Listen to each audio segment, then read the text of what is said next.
Hey guys, what's going on? It's Eli, back with another review video, and with me is one of my good friends, Anchorman. Hello.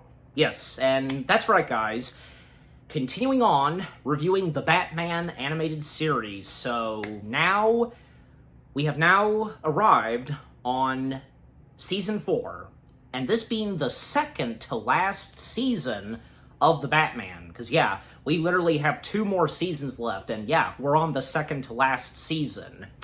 So, the first things we each have to say about Season 4. I mean, I'll go first. Well, because, yeah, I mean, as we've said when we reviewed Seasons 1, 2, and 3, because as the seasons go on, and by the next season and such, things just getting better, more changes and things that make their way into the show.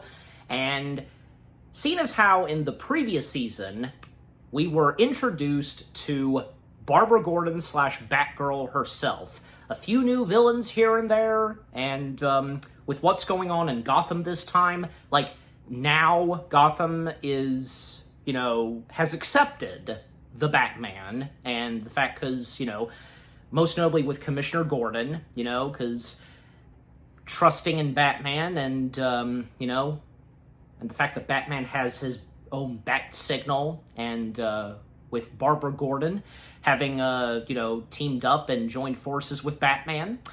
Yeah, just with what Season 3 had to offer was really great. And when it comes to Season 4, well, seeing as how that we first got Batgirl, we didn't get Robin, but until now. And the fact that the Season 4 doesn't waste any time to present us Dick Grayson / Robin, and we see his origin story.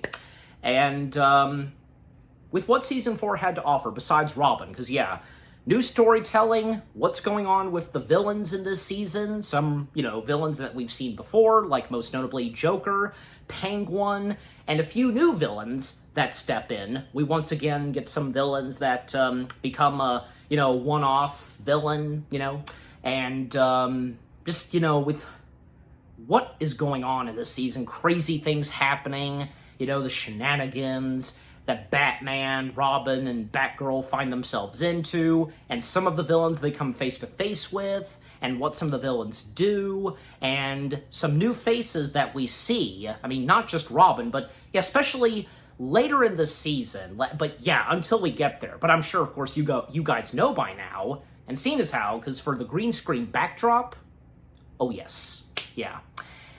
And some episodes that are in Season 4, yeah, they're some of my favorites, especially Episode 2, but until we get there. And the fact because we get another taste of something to do with Clayface, and, and also we get, not just Robin, but more origin stories in Season 4, which are really interesting. So, yeah, just overall, with what Season 4 has to offer, with the new stories and new faces that step in, I really enjoyed it. It was yet another good season. Okay, now the floor is yours, Anchorman. What are the first things you have to say about Season 4? I think this is a great season. I like how Robin's finally in the show, and I really like how they did his origin. It's perfectly how his origin is in the comic books, and I think this season jumps a lot to various sweet, awesome things. Like, we'll probably get into it later, but when we see, like, the Batman of the future. Yeah. And then we finally see the Bat family together. And the finale's really great, but we'll definitely get to that later. But I think there's also a lot of good new additions to some characters in this season. And I think this is probably one of my favorite of the seasons of this show. Nice. That's good to know. I mean, if I remember correctly, I mean, did you say before, like you said this season was your favorite, or is it as of... the first 2 seasons were probably my favorite. Okay. But as of now, you consider Season 4 your favorite? It's like, if I had to do, like, a ranking, I feel like this season would be number 3. Okay. All right, so yep. So the first things that me and Anchorman had to say about season 4, you heard it right there and then. And yeah, so now we shall dive into season 4 itself. And yep, starting with episode 1. And like I said, this season wastes no time for us to be introduced to Dick Grayson / Robin in this variation of Batman in the realm of animation. And that being, yes, episode 1, A Matter of Family. Description / the story. Bruce tries to help a young circus performer to capture the crime boss who is responsible for killing his family. So, this is where we are introduced, finally, to Dick Grayson. He's finally made his way in this variant animated version of Batman. And, well, with us being introduced to Dick Grayson, in fact, yeah, the Grayson family, in this, it's just him and his parents. I do recall that in Batman Forever, because Grayson had a brother, but in this one, no, he doesn't. He's just an only child. And Dick Grayson / Robin being voiced by Evan Sabara, I think, yeah, I'm getting the last name right, and his parents. This is interesting, because, yep, Dick Grayson's parents, being voiced by Gray Delia, and, the voice of Batman himself, the late Kevin Conroy. It's great to see that, yeah, at some point, they got Kevin Conroy to be, in this, and, yeah, because usually, Kevin Conroy being in something, Batman animated in the realm of animation where, he's not voicing Batman. It's sometimes he had voiced a completely different character. So again, this is where Dick Grayson's origins begin, where, yeah, him and this family, where they are trapeze artists, and, at one point, yeah, and also, yeah, John Grayson, that's the name of the father, and Mary Grayson, the mother. Well, because at one point, they are greeted by this guy whom, wants to, I guess, yeah, purchase the circus or something. Zuko. Yeah, Zuko, and Zuko being voiced by Joker, Mark Hamill. So we got both Conroy and Hamill in this. Yeah. And, well, because, yeah, I mean, the Grayson family are not going to go along with Zuko's offering and such, and, well, Zuko is going to come back, and, yeah, because, the Grayson family will be sorry for turning down this offer that Zuko has made. Even when Batman did step in, helping them out and such, yeah. And, the circus happening, the show, and, when it comes to the Grayson family, them doing their trapeze art skills, and, we see Bruce Wayne there in the audience, as well as Zuko, and what we see happening is, they, jeez. And this is where, unfortunately, Grayson's parents meet their demise, because some screws were loose, and which caused them to, fall to their deaths. Yeah, of course, the screws, and to hold those, trapeze stuff intact and such, yeah. And, we don't see the carnage, we don't see them falling to their deaths, but man, just, yeah. And quite similar to, in Batman Forever, how, because how they met their demise. They fell to their deaths. So, yeah. And, yeah, because Zuko got them back, and for Dick, yeah, he's sadly now an orphan. Okay, and actually, because, yeah, we'll come to you, Anchorman, because with the whole thing of the beginning of the episode, and Zuko stepping in and making this offer to Grayson's, family, but they refuse, and then when it comes to the show, they perform their trapeze skills, and yeah, Zuko doing something to get them back, and by loosening the screws and so on, they fall to their deaths. Now Dick is an orphan. Yeah, with what I've said so far about the episode, what do you have to say? It perfectly shows Dick Grayson's origin, where he's a circus acrobat, but because his parents refuse to pay the money to Zuko, he kills them, and I loved how they got Kevin Conroy to voice the father and Mark Hamill to voice Tony Zuko. It's basically like a Batman Joker Batman anime series reunion. Yeah, pretty much. That pretty much that's what it is. Yeah, pretty much. Yeah, and do you think? And here's another thing. This just now popped in my head because I mentioned Batman Forever. Because do you think that it would have been nice if maybe, and just like how it was done in Batman Forever, but probably I don't know because I'm not really familiar and aware of the what's in the comics that much. Where the fact that, in Batman Forever, Dick Grayson had a brother. Do you think that probably would have been necessary if we had seen that in this, where he might have had one sibling and such? I mean, what do you make of it? In the comics, I think he's just an only child. I think Batman Forever just wanted to do something different by having a brother. Yeah. And not that I'm saying... so now that you say it, look, not that I'm... Not that I think it's a problem with what was brought in Batman Forever. It was fine, because, nothing wrong with that. The fact that Grayson had a brother. I mean, what do you think? I didn't really notice the brother, since the family didn't have much screen time in the movie. But yeah. I did re-watch Batman Forever recently because of Val Kilmer's passing, but I did like what they did with Robin a little bit in that movie, but Batman Forever is definitely like an underrated Batman movie. It's the first time they did explore Dick Grayson in a Batman movie. I mean, I know there was the Adam West Batman movie, but what I'm trying to say is the Batman Forever is the first time they explored the origins of Robin. Yeah. And I will say, I don't mean to go off the Batman, but, it's still, Batman Forever is still Batman.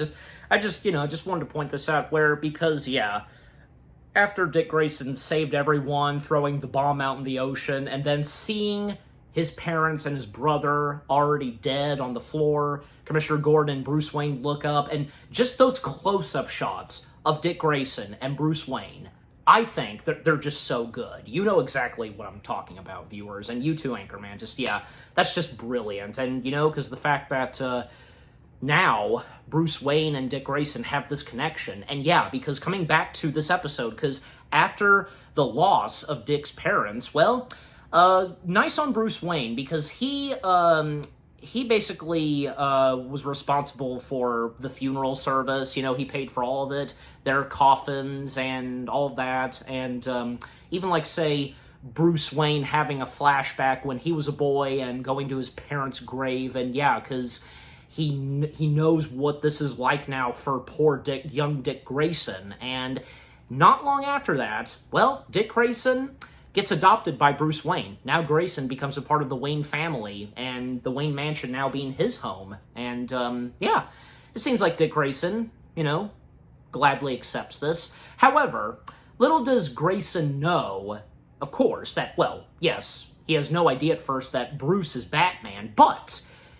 the point being is that he doesn't know that Batman is going after those that were responsible for the deaths and murders of Grayson's parents. And that's what Batman does throughout the good majority of this episode, tracking down and taking down the crooks, and of course, leading to Tony Zuko. And, look, because we can feel the pain that's going through Bruce because, now this has happened to someone else, losing your parents and so on, Also, Maurice LaMarche voicing Bruiser. Can't forget to mention him. But, and then, of course, one moment where, this was nice, where they put up a portrait. In the Wayne Mansion, a portrait of Grayson's parents is put up, and that was really sweet of Alfred and Bruce. And, to speed things up, because, at one point, Grayson does discover the Batcave, because he was passed out on the chair in the living room by the fireplace. He woke up in time to see Alfred exiting the Batcave, through the grandfather clock. And, Grayson sneaking his way and making his way to discover the Batcave. And when the Batman comes home out of the Batmobile, and when he sees Batman taking off the mask, and boom, it's Bruce Wayne. And It didn't take Batman slash Bruce Wayne that long to discover that Grayson made his way into the Batcave, and yeah. It seems like, yeah, I mean, Grayson is all right with what he's discovered, but, I mean, of course it was accidental, because, I mean, after seeing Alfred make his way through the grandfather clock, like, yeah, because Grayson, of course, couldn't help himself but to be curious, like, what else is in, like, the Wayne Mansion, just, yeah. And Grayson discovering that, yeah, Bruce Wayne is Batman is going after Zuko. And, well, even Grayson wants a bit of taste of this and to get back at Zuko. Like, for a while in this episode, yeah, Grayson is seeking vengeance and wants to see Zuko dead. But the thing is, of course, that's not the right thing to do, of course. You know, it never is. It never is with, you know, with what's established in any movie or show, because killing someone for vengeance and such, you know, after that person did something to you, just, yeah, doesn't give you anything, just what you're expecting. But yeah. But to speed things up some, because, you know, eventually, because, like, Batman coming face-to-face with Zuko, but for Zuko to capture and hold Batman hostage, eventually, Grayson would gown his getup, his wardrobe, you know, that he first wore being a part of the circus, because, yeah, he did have that costume from the beginning, where it had the R and so on. The color of his wardrobe, yeah, now using it, and now wearing a cape and a mask, and thus becoming who he is now, and with him stepping in to help Batman take on Zuko, and eventually, well, Robin, he spares Zuko's life. And after that, well, now Dick Grayson, being partners with Batman, and now going by the name Robin. So, yeah, that's great. Okay, and coming back to you, Anchorman, because with all I've now had to say about the episode, what else have you got to say? I always like the moment where Batman reveals himself to Dick. But I love how Bruce. A lot of people saying Batman is just retreats the Robins like they're soldiers, and that's just not true. He does have a heart towards the Robins. I like how he teaches Dick that he doesn't want his life to be about vengeance like he was, and he wants to just take care of Zuko himself. Yeah. But then it eventually leads to Dick becoming Robin, and then the two become the dynamic duo at the end of the episode, which I really love. Absolutely, yeah. Okay, yeah, but just overall, the first episode of Season 4, A Matter of Family. What a great way to start off this season, and already, us being introduced to Dick Grayson / Robin in this. Yeah. Okay, now with episode 1 out of the way, episode 2. And this one, as I said earlier, this is actually my favorite episode of Season 2. And I've established this before. Penguin is my favorite, my official favorite Batman villain. And, I don't know, just because, hey, any episode that has to do with Penguin, even in this, it's a joy. So yeah, I mean, obviously, because I don't like every single Penguin episode. I'm just, you get my point. Okay, so, Episode 2, Team Penguin, description / the story. Penguin assembles an all-star team of Gotham's most dangerous villains to take down Batman. Meanwhile, Batgirl and Robin try to work together for the first time. So this is where, yeah, we do see Batgirl once again, and where Batgirl and Robin first cross paths, and yeah. And again, just the fact that Batgirl came before Robin, and how their first chemistry / interactions go in this, of course, it doesn't fail to be really good and enjoyable. But yeah, so, in this episode, Penguin is inspired by this movie he likes that's about bad guys, and one of them wearing an eye patch, and it inspires Penguin to make a supervillain team of his own, which he would call Team Penguin. And by sending out invitations to join his supervillain team, there are a few that turned down, like most notably Joker. I believe that, yeah, Killer Croc was, not Killer Croc, Bane would have been this close to join, but yeah. And yeah, because there's a sequence where, yeah, Batman and Robin, taking on Bane, and with Batgirl stepping in, and yeah, this is the first time that, Robin and Batgirl are meeting and, teaming up and such, alongside with Batman.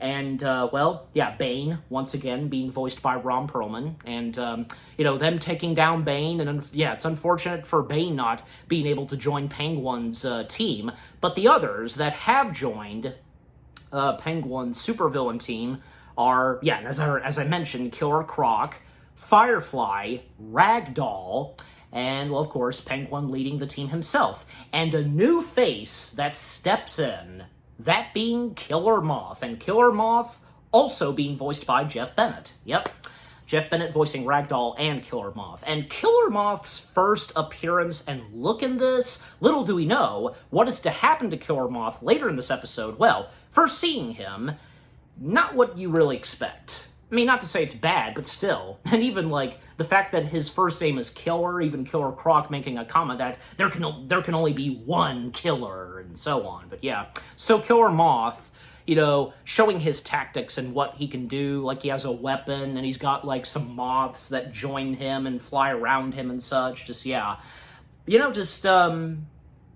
Overall, he's accepted in Penguin's team. And what they're planning to do, of course, will obviously take down the Batman.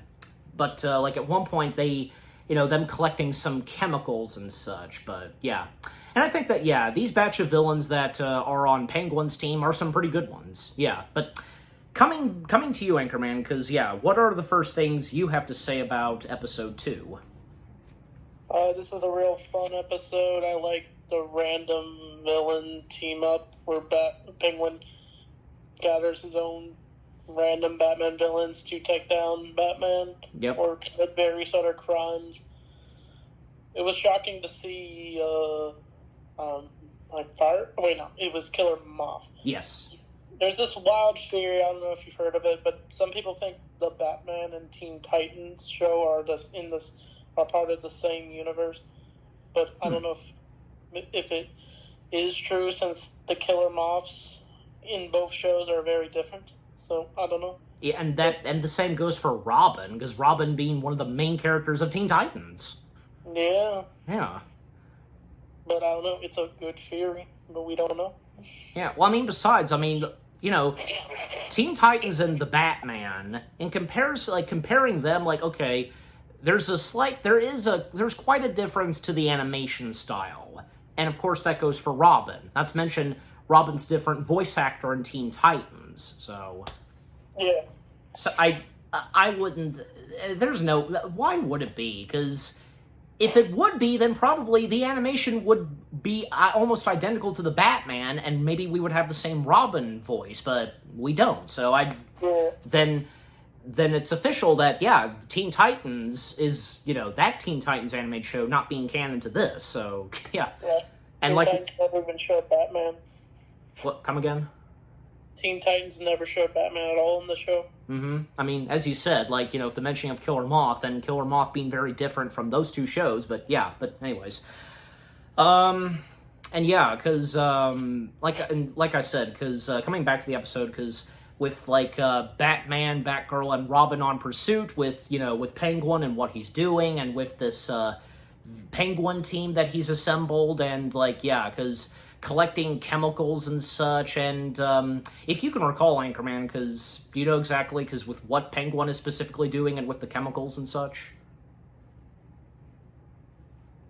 I think he was stealing it, but I think it later it accidentally gets leaked, causes Killer Moth to turn into an actual moth. Yeah, and before that, because a battle between Batgirl, Robin, and Batman against the Penguin team, really cool, of course, and, eventually, because, Penguin's team succeed, well, most notably Killer Moth, stealing some of the chemicals, but for the factory that they're at to blow up some, and, some leaks happening, just, yeah.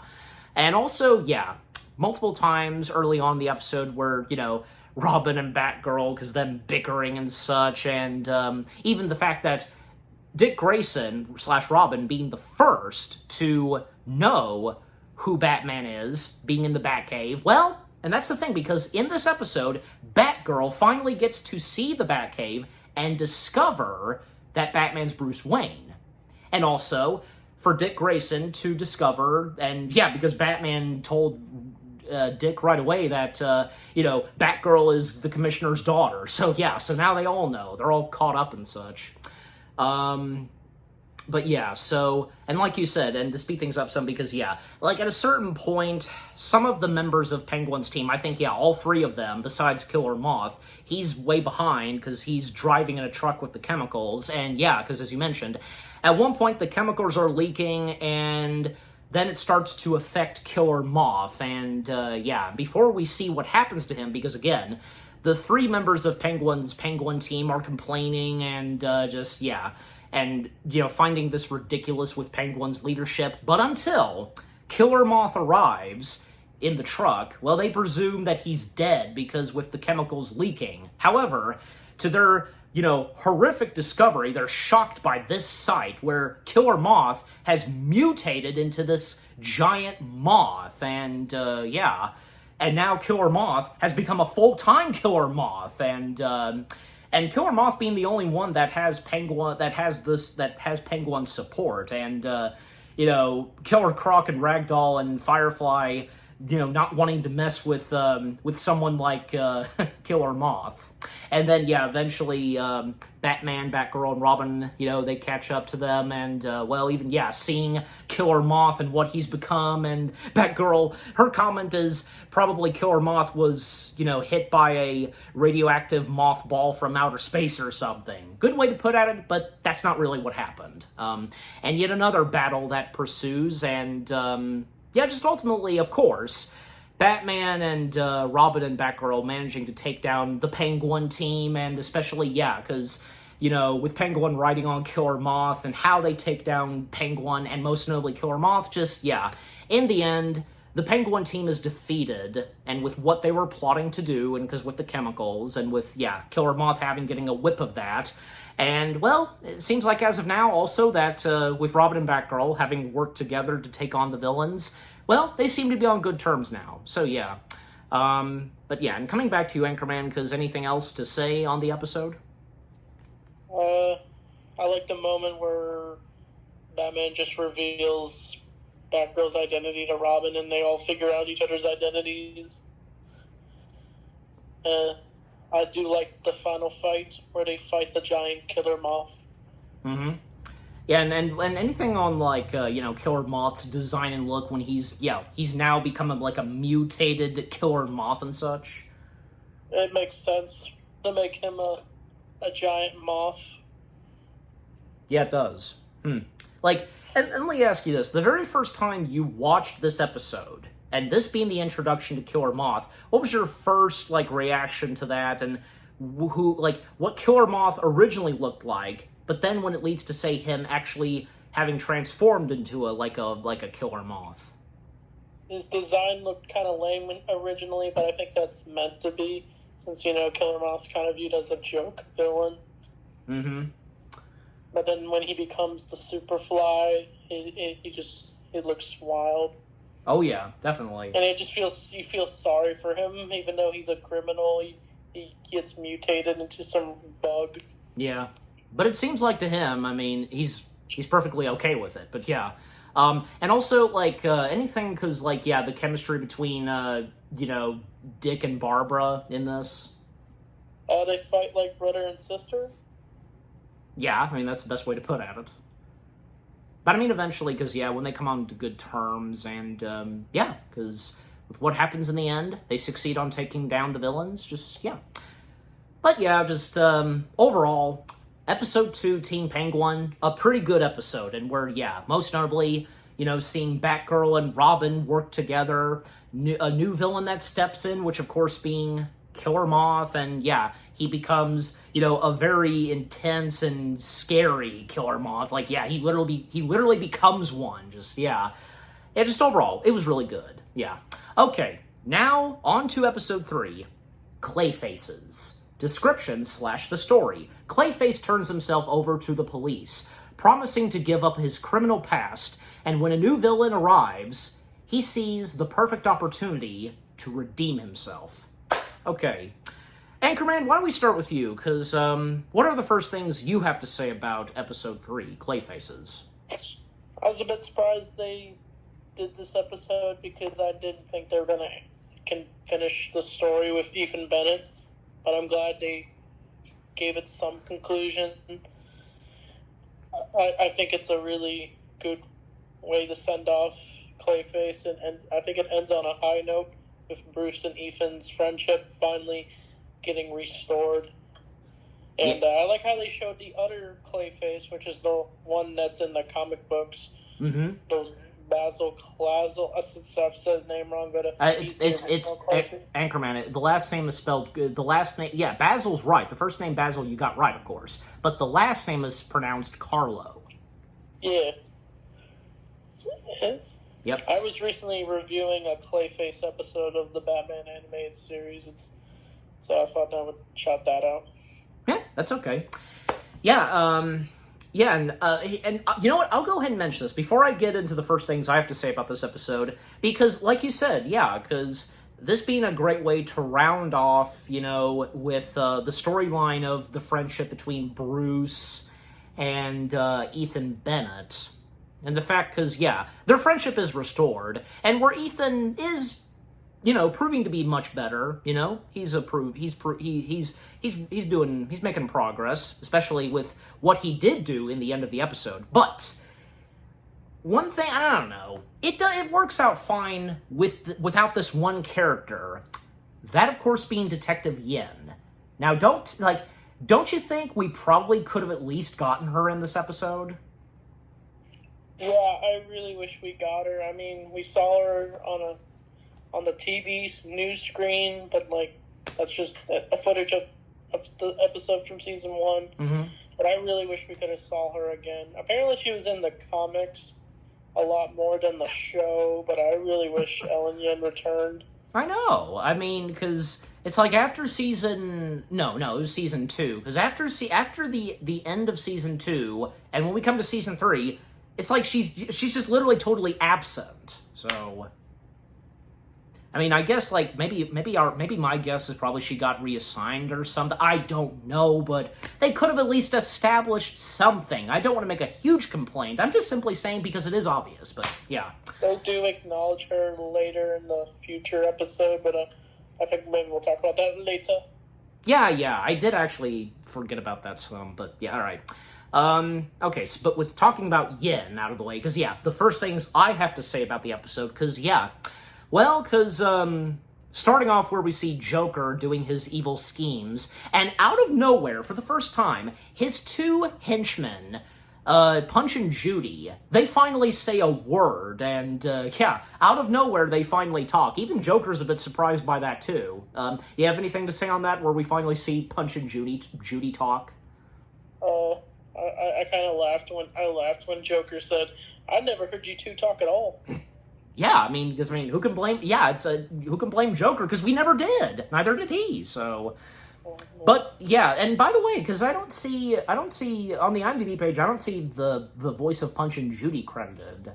Now, unless if it's in the show credits. I mean, I'm just saying, you know. But anyways, so then at one point, yeah, because Ethan Bennett, going by Clayface, stepping in to take on Joker once again, and, even when Batman and Robin step in, and yeah, this is the first time that Robin is coming face-to-face with Ethan Bennett / Clayface, same for him, and, yeah.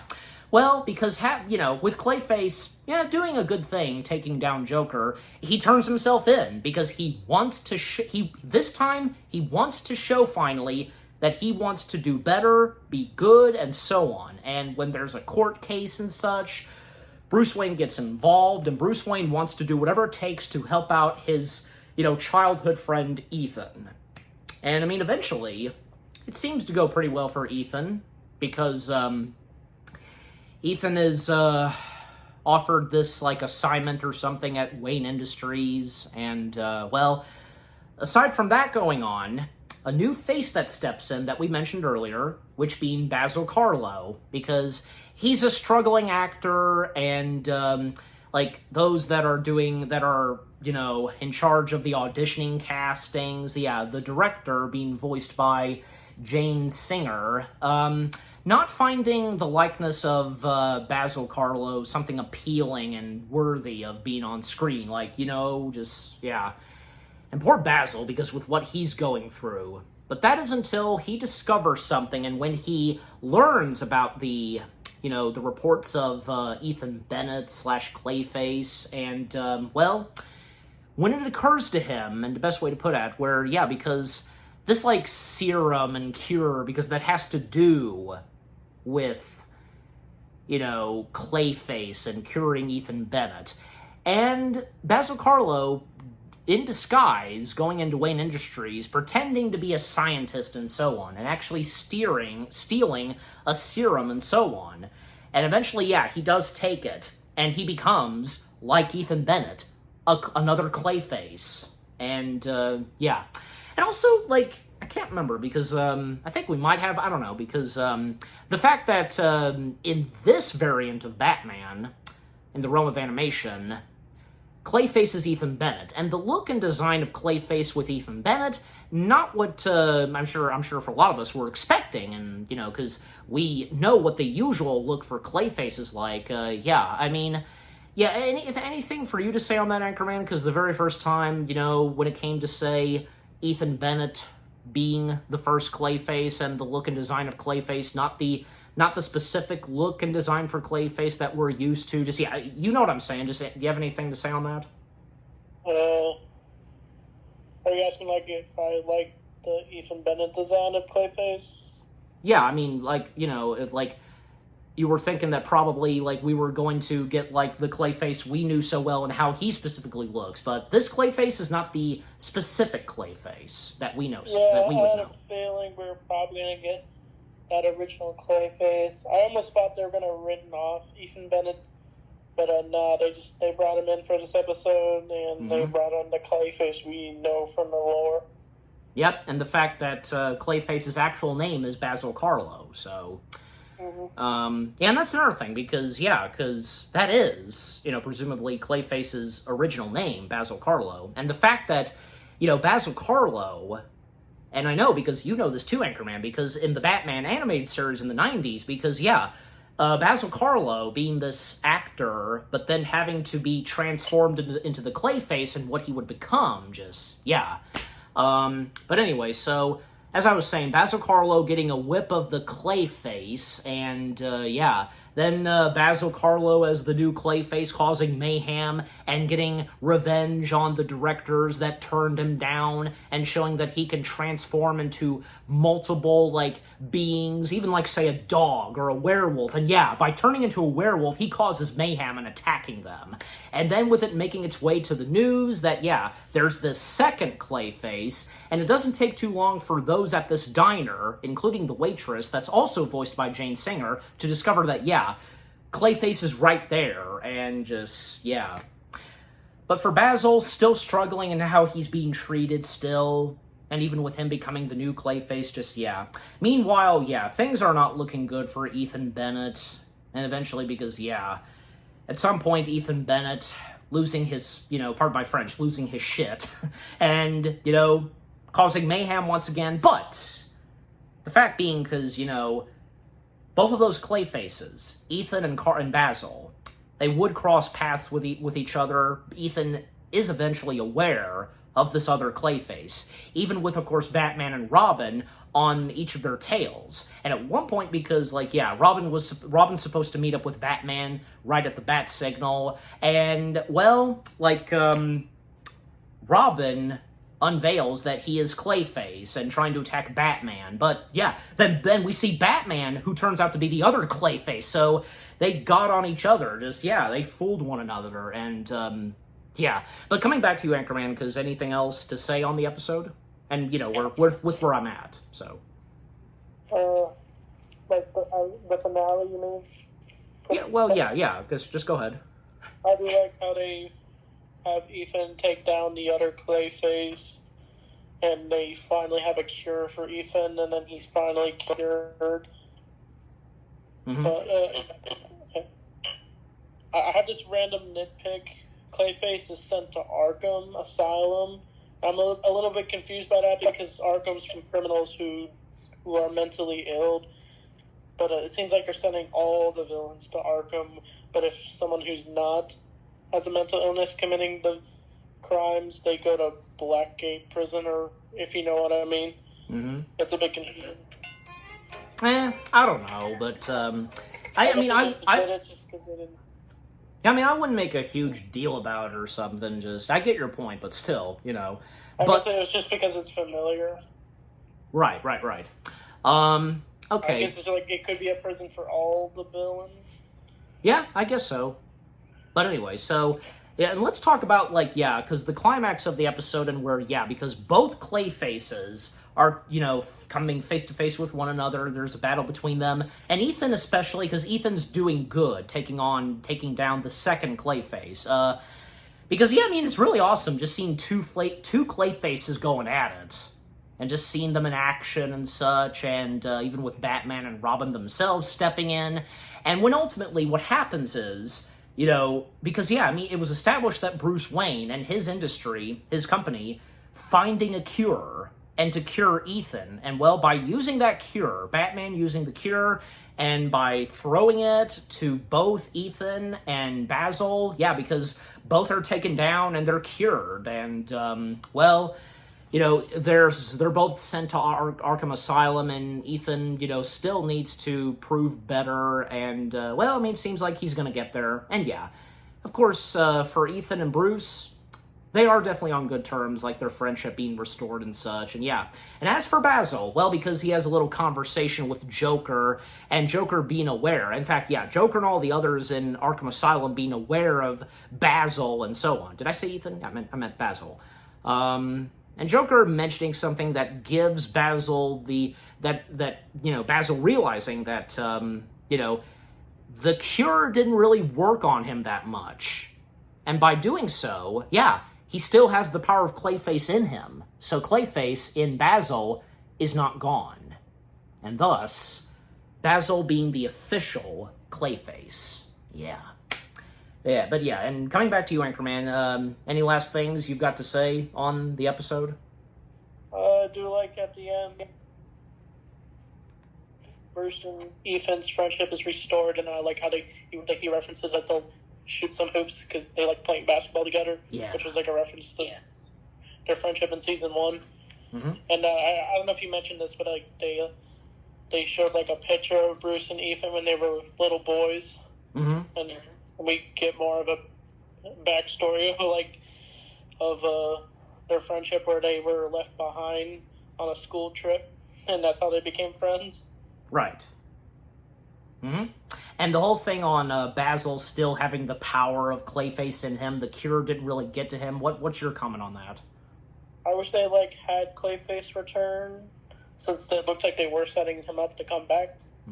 I kind of feel like, wait a second, unless if I'm having a Mandela effect, did he at some point in this season where we have, that one episode that we will get to where all the villains come together, where all of them been captured, not by Batman but someone else? He was in there, wasn't he? I think so, but that wasn't a Clayface-centered episode. Well, no, of course not. But I'm just saying, I swear, again, unless I'm having a Mandela effect, he had to be in there, so, But I'm probably right, because, Alright, but anyway, so, overall, episode 3, Clayfaces. It was another pretty good episode, rounding off the story of Ethan Bennett. We get a new Clayface, which being Basil Karlo. Yes, that Clayface we know so well. It was really good. Seeing Ethan Bennett being redeemed and doing good this time. What more do we have to say? All right. Now, we come to episode 4, The Everywhere Man. Description / the story. Bruce tries to help a close friend who has been implicated in a series of art thefts by a villain with the ability to alter his appearance. This was a pretty interesting episode. And by the way, this being another episode, and I believe, the first episode, because, technically, because, the first episode of this season, we did get a one-off villain, which being Tony, what's his last name?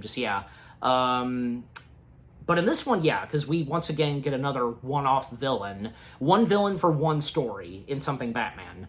And And just, again, this episode was pretty interesting because with what this had to offer, what Batman and Robin come face-to-face with, an old friend of Bruce's that he knows, which being John Marlowe, if I'm getting the last name right, and John Marlowe being voiced by Superman himself, Brendan Routh, because, yeah, of course, as we all know, Brendan Routh playing Superman in Superman Returns. Although, yeah, he would come back to play Superman in the CW DC shows, but of course he plays, he plays another character, which being in Legends of Tomorrow.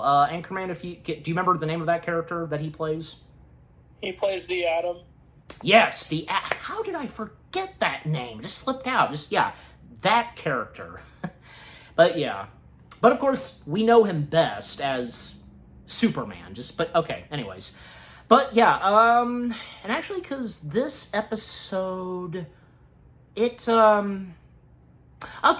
it actually, coincidentally, because Brendan Routh, was in this episode of The Batman the same year we got to see him as Superman. Because, yeah, Season 4 released the same year when we got Superman Returns. So, yeah, quite a big year for Brandon, being in 2 DC materials.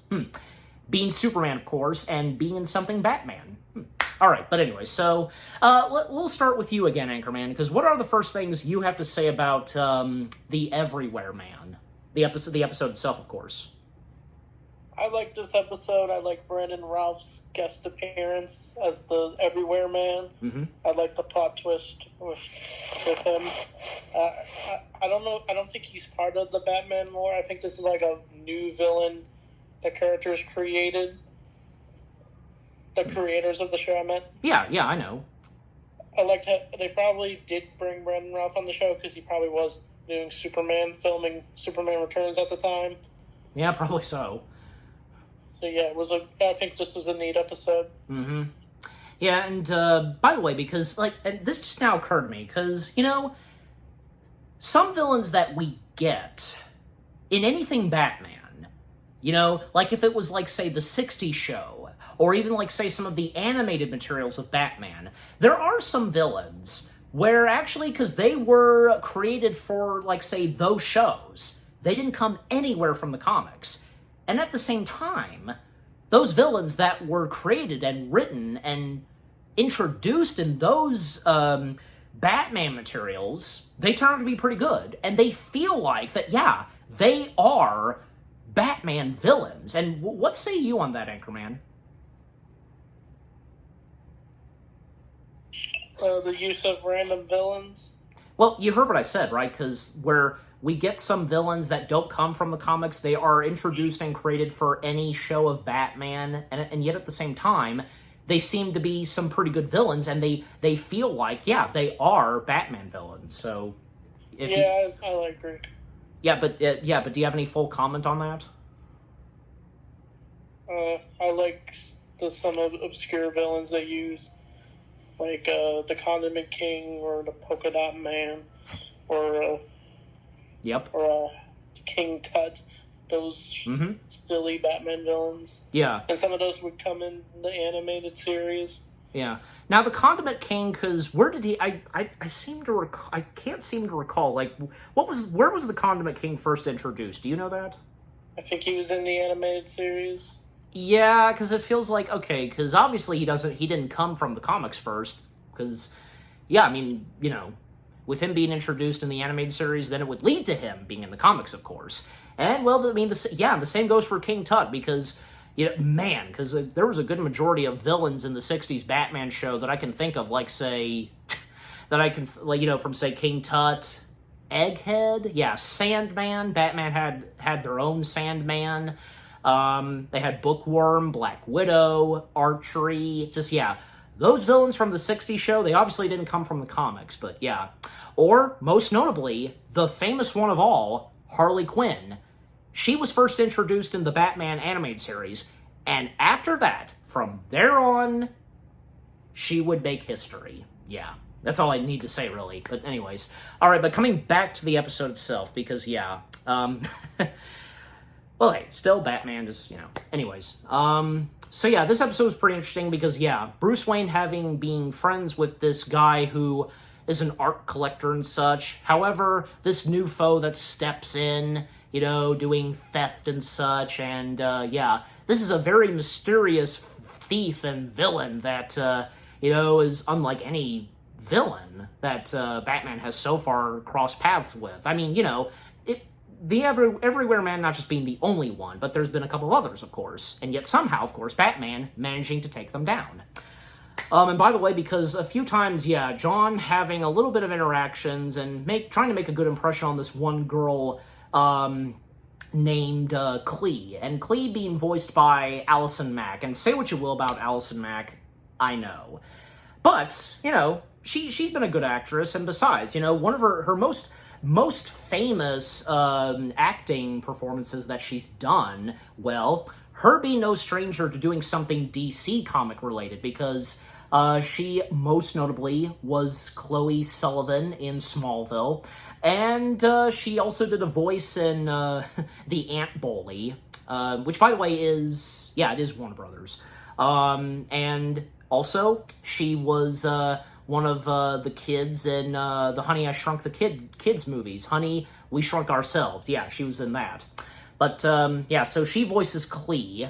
And, again, just John trying to make a good impression on her, and with how he is at first in this episode. But, anything to say, coming back to you, Anchorman, anything to say on the character of John Marlowe?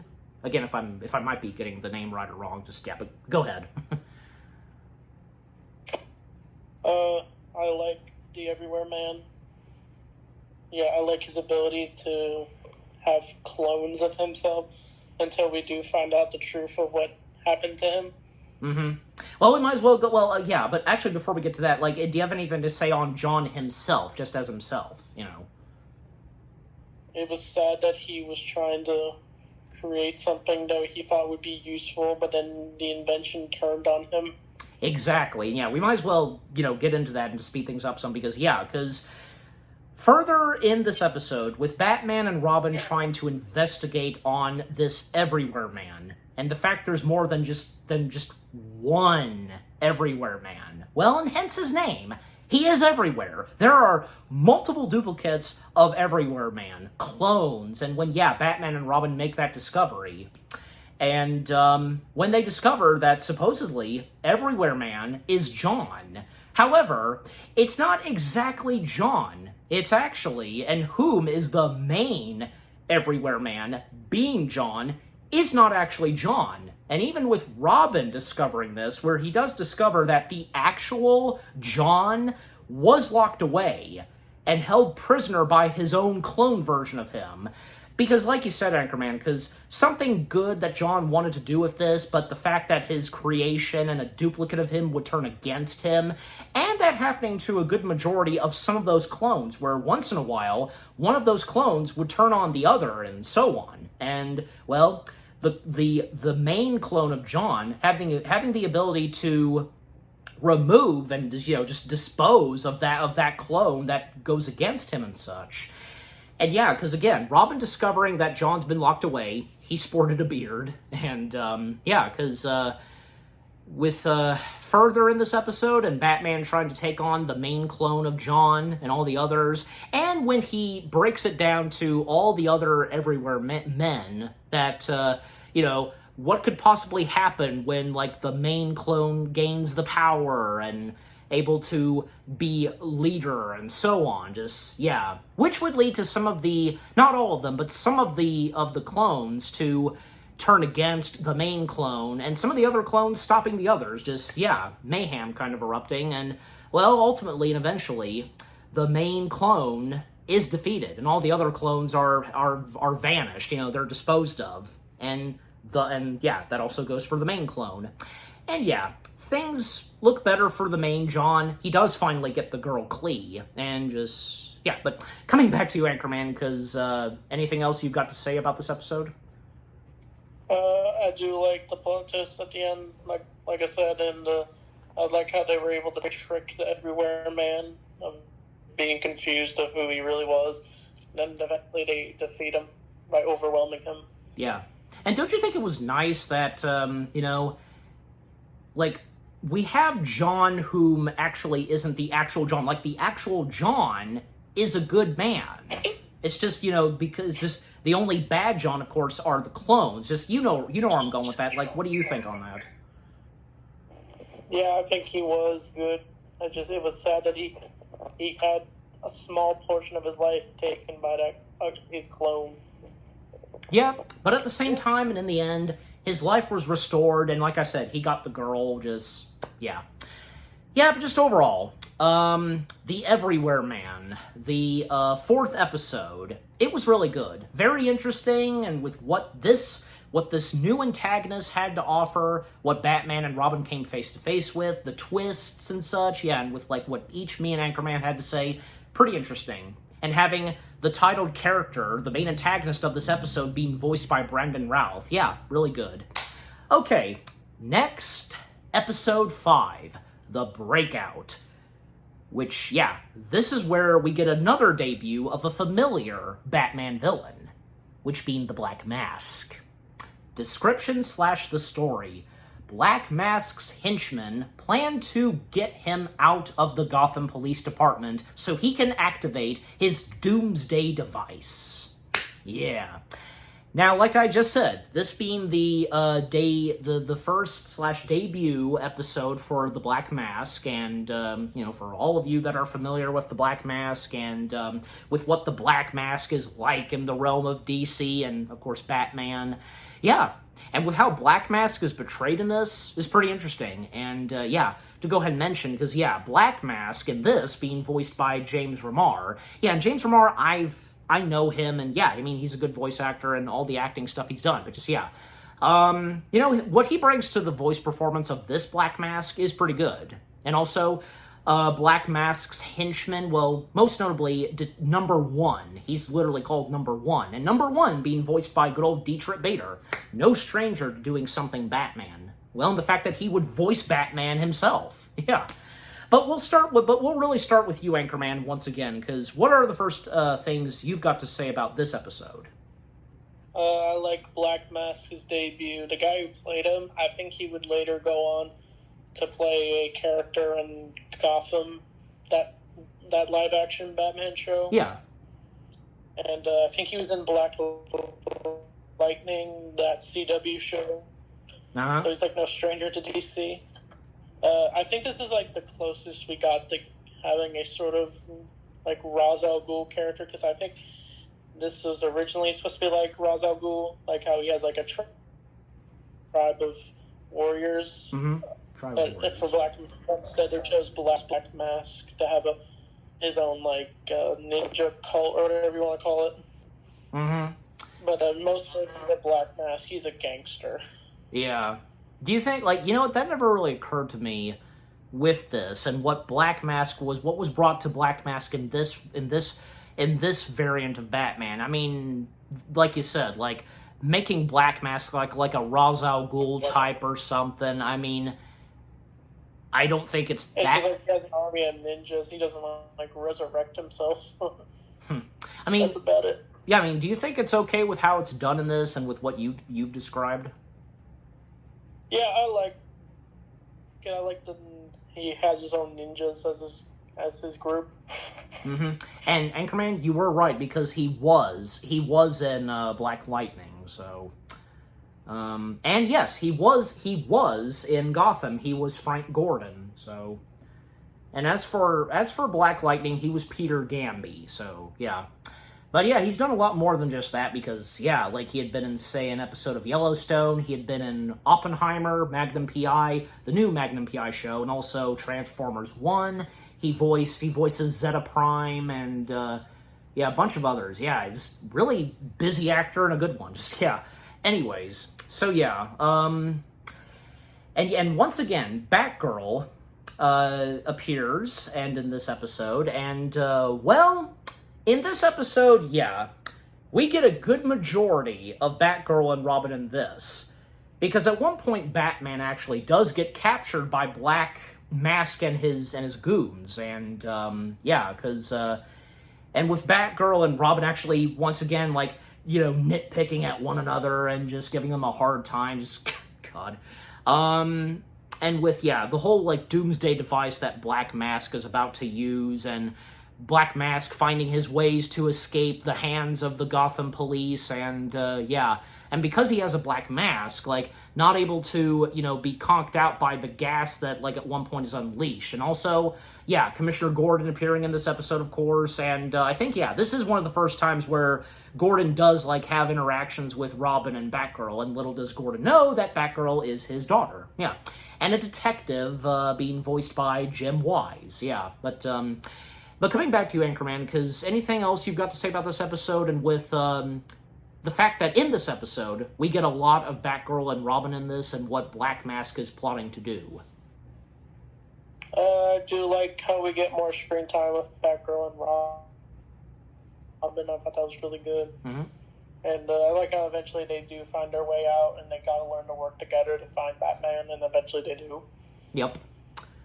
Yeah, and especially because, like, a couple of times Batman finding his ways to take down Black Mask and his goons, even when, like, say, some of Black Mask's goons, like, getting their hands on Batman's equipment, like his utility belt and so on, but yeah. And, yeah, just overall, because with Batgirl and Robin, they're the only ones that need to do the rescuing. They've got to save the day. They got to help out Batman and also take out Black Mask. Well, despite what they go through and the bickering, they still manage to work things out and, yeah, work together as a superhero team, being Batman's two sidekicks. And yeah, because, again, just with Black Mask and how he was done in this episode, not bad. And, with number one getting his moments, even when, like, say, at one point, when number one failed Black Mask flat out killing number one and someone else being the new number one. Just, yeah. But, yeah, just in the end, with having take down Black Mask and deactivating the Doomsday device that Black Mask was going to do, Batman once again stepping in, and with the help of Robin and Batgirl, just, yeah, overall, things ended pretty well. And also, one funny thing that happens right at the end of the episode is, Batman puts Robin and Batgirl to the task on washing the Batmobile. Just, yeah, that was funny. But coming back to you, Anchorman, anything else you've got to say about this episode? I think it's a good debut for Black Mask. I don't know if I mentioned I like his design. I think it looks unique. Oh, yeah, absolutely. I mean, it's got to look, identical to how he is in the comics, with that black mask. So, yeah. Yeah. Yeah, but just overall, because the episode where we get the debut of Black Mask, which being The Breakout, episode 5 of season 4, it was really good. Yeah. Because, not just having Black Mask for the first time, but we get a lot of Batgirl and Robin in this. They have to do the heroic stuff while Batman is in peril. Just, yeah, it was really good. Okay, now we get to a pretty interesting and crazy episode, which being episode 6, Strange New World, description / the story. Batman faces a race against time to discover an antidote to Professor Strange's deadly toxin that has turned the citizens of Gotham City into zombies. So, this episode, like I said, crazy and mind-blowing, even the way this episode starts off, because, yeah, we SmackDown start off where, because Gotham City is in flames. And we see everyone, besides Batman, he's the only one, Batman / Bruce Wayne, the only one that's still himself, while everybody is freaking zombies. And even Batgirl and Robin are zombies. I mean, we don't fully see them. We see, like, shadowy images of them, And we get some narration from Batman / Bruce Wayne in this. And apparently, because how this all started, well, I believe, 1 or 2 days ago, I mean, Anchorman, do you recall? Was it like 1 or 2 or 3 days ago? I think it's 2. Okay, yeah. But we see how this all begins. And, because with what Batman, Bruce Wayne, Dick Grayson, Alfred are doing, just, in the Wayne Mansion. And, eventually, because, with what they do and Batgirl stepping in and, say, at one point, Batman and Robin are, they pay a visit to Hugo Strange, and, Hugo Strange, the new voice of Hugo Strange, which, he first debuted as the new voice of Hugo Strange in the last season, Richard Green, after, the passing of Frank Gorshin. Hugo Strange, because it never fails, with Hugo Strange, and this Hugo Strange, his dialogue and what he's plotting, and what he's plotting this time, is very interesting and crazy, because Hugo Strange basically tells Batman and Robin that he's about to unleash something, and managing to do this even with him still being in Arkham Asylum. I mean, Hugo Strange, he has his ways, very mysteriously. But yeah, we'll come to you, Anchorman, because, might as well, because, what are the first things you have to say about this episode? When I saw this as a kid, I thought this episode was insane. This show never, or any Batman material never really explored zombies, they recently did a comic called DC Deceased, where the characters are zombies, but in this show, it's, explored, in a very, very crazy way, I think originally this episode was supposed to have Scarecrow. I think this episode would have worked a lot better if it was Scarecrow, but I guess they made it work fine with Hugo Strange. But, I thought this episode was definitely really good. Definitely the top episodes for sure. Yeah, it would have made a lot of... Now that you mention it, because I didn't know about that, because it would have made a lot of sense if we had Scarecrow in this. Besides, that's what Scarecrow does. Managing to unleash toxins or something, gas. And just like how we see in Batman Begins, where unleashing this gas where it gets to the victims and it toys with their minds. It scares the hell out of them, I take it that probably the reason why we didn't get Scarecrow is what? Because of his appearance in the Dark Knight trilogy? I am asking you if you know. Yeah, that's probably why. It was just kind of silly that they didn't include Scarecrow because of that. They allowed the Joker to show up, but I don't see why they couldn't have Scarecrow. Yeah. Do you think that in the end, Hugo Strange was acceptable and that he was the one that was responsible for what happens in this episode? Yeah, I do like the twist they do. I hate to cut you off, but I was just gonna say that it seems kind of like something that Hugo Strange would do, right? Because, he is a scientist after all, so, Well, for that matter, he's a professor, so, yeah. But just imagine if we did get Scarecrow in this show, and imagine what his design and look would be like. It would look really scary and cool, right? Uh-huh. Yeah. But I think they did do a concept art of what he would have looked like. I'll have to check that out, yeah. I presume you did see it? Yeah, I saw it. Yeah, that's a shame. And, we had this talk before in the previous seasons we reviewed where, because a good chunk of villains that we know so well from, Scarecrow, Ra's al Ghul, Mad Hatter, Man-Bat, need I go on? Well, no. Man-Bat is in this, but just overall, other villains that, we know so well, and as I just named, being completely absent and not a part of this variant of Batman. It would have been great, but at the same time, it did work out fine with not having those villains be in it. But still, it's really a what if and what would have been if we did have those villains. But anyways, so ultimately, because this toxin does get released, and already because, well, thankfully for Batman and Robin, they quickly put on masks and, prevent this from getting to them. And, well, from their point of view, everyone starts to turn into zombies, and thus it's a race against, trying to take down and to find a way to solve this problem with everyone turning into zombies.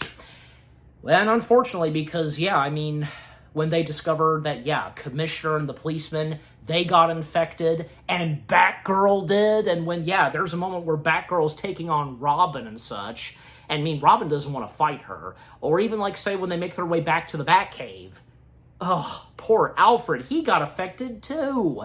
And yeah, Batman ultimately having to lock up zombie Alfred for his safety and until there's a cure. And yeah, because Batman and Robin getting down to investigating and to figure out how to solve this. Also, you know, they're not the only ones that did not get affected by this. Hugo Strange did not get affected as well. So yeah, the majority of this episode so far were, yeah, we only have Batman and Robin, the only two besides Hugo Strange, not being infected by this toxin, everyone around them turning into zombies, and slowly but surely, Gotham City being torn apart, and just, yeah, an apocalypse occurring. But coming back to you, Anchorman, where I'm up to now, and with what I've so far said, what do you have to say this time? The zombie designs look crazy, in my opinion. Yeah. And I was wondering if the characters were ever gonna turn back, but because of plot armor, of course, we know they're gonna find a way to come back, if you know what I mean. Yeah. Yeah, and wasn't it a surprise, kind of, because, you know, the fact that, unfortunately, you know, seeing some of the characters like Commissioner Gordon, Batgirl, and Alfred, they get turned into zombies. Yeah, it was crazy. Yeah. Well, and how Batman, he slowly but surely is developing this toxin that could hopefully cure all of Gotham City and turn those back from zombies to regular people. But then, at one point, and with them trying to be protective of themselves, even Robin, well, unfortunately, when at one point they meet with Hugo Strange at this tall building, yeah, well, because unfortunately, Batgirl is there, and she gets to Robin. Sadly, Robin now becomes a zombie. And any comment on that, Anchorman, where, yeah, we see Robin, unfortunately, being caught by Batgirl, and now he's a zombie? It was crazy. At least Batman all by himself. I know. Besides Hugo Strange, yeah, Batman's pretty much alone by this point.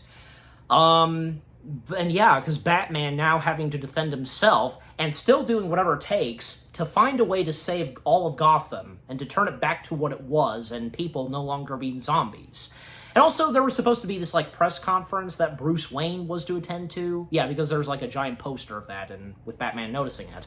And we technically get back to where we are by this point, where Batman has successfully completed on this cure and such that he hopes that will cure all of Gotham. However, the zombies of Batgirl and Robin, as well as Commissioner Gordon and the policeman, they're on Batman's tail, and we get a few words from each of them that kind of give hints and clues to Batman, slowly but surely, that he's making a mistake, and that he shouldn't unleash this cure and so on that he's made to cure all of Gotham.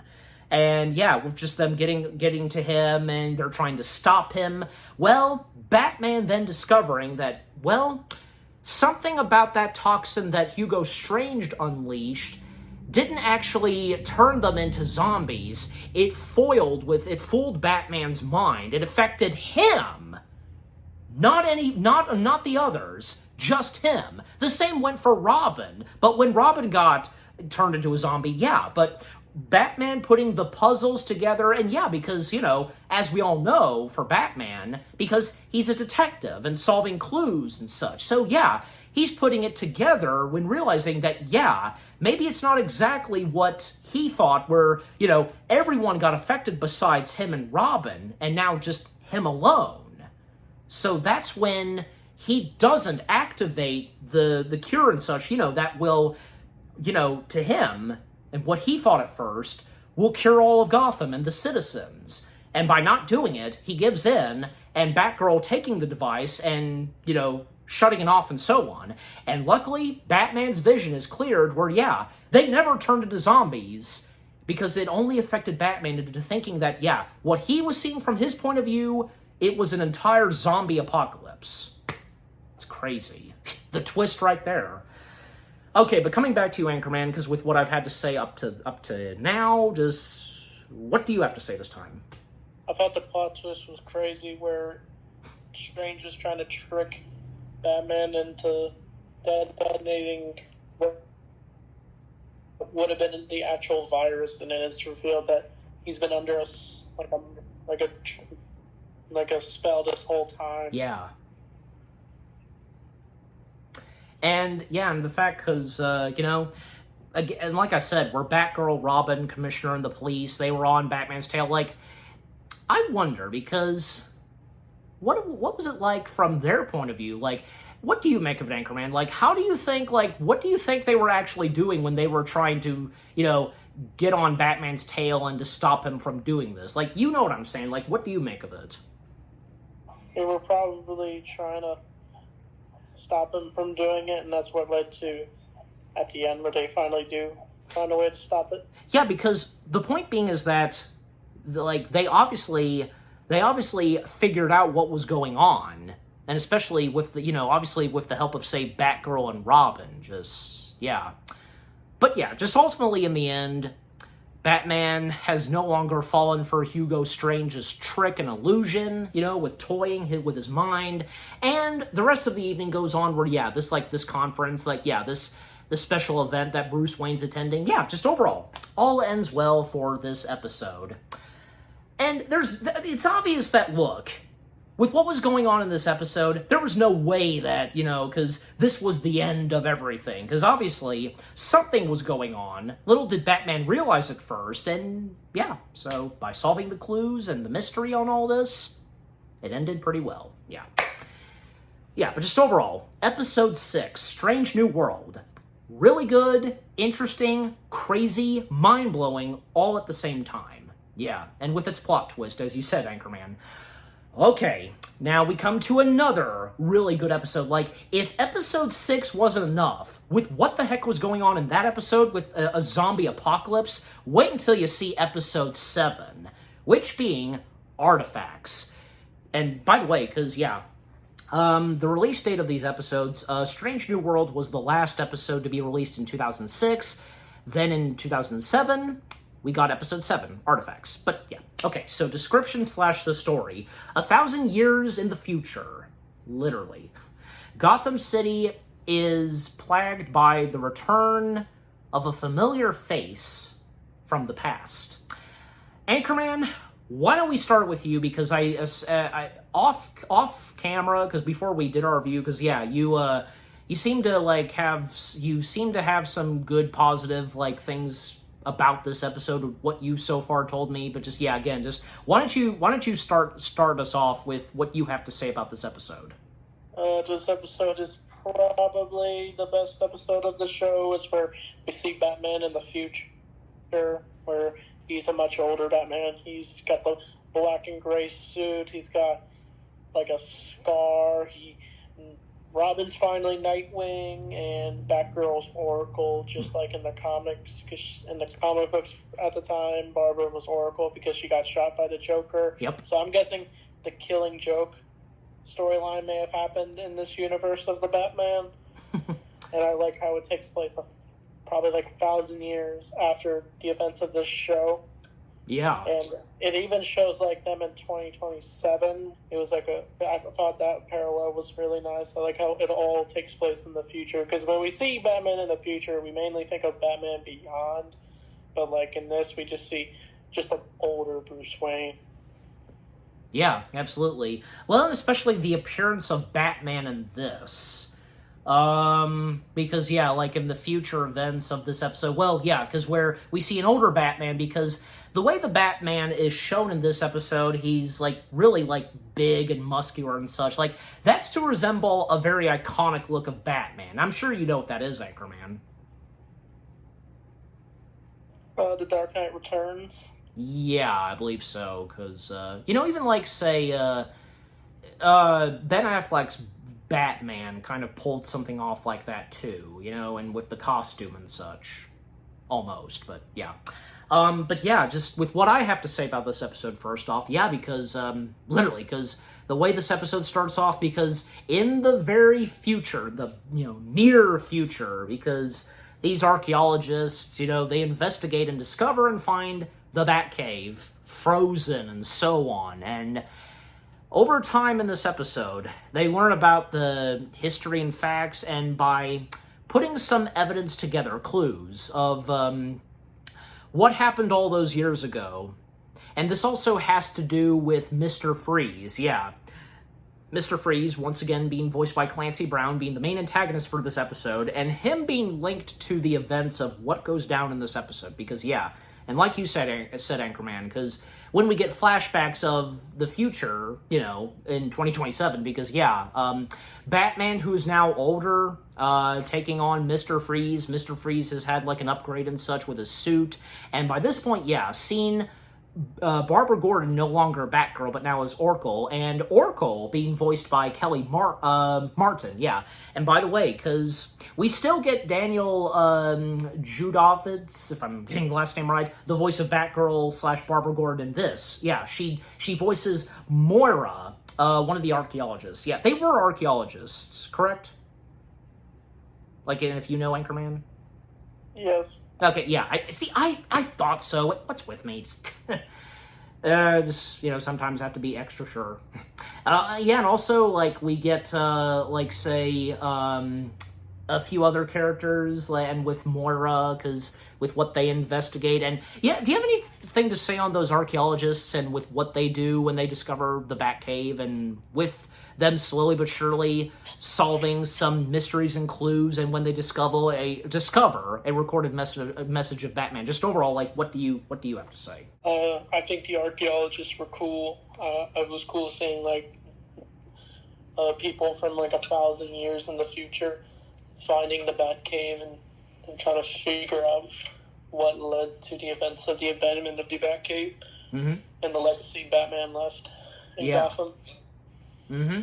Yeah, and some of the other characters, because, yeah, like, there's the Superior being voiced by Kurt Fuller, yeah, and a pilot being voiced by Robert David Hall. And, yeah, and also because in 2027, those sequences where we see Batman, Nightwing, and Oracle, and not to mention that Nightwing being voiced by good old Jerry O'Connell. Yeah, good to see Jerry O'Connell doing this, and, yeah, voicing Nightwing.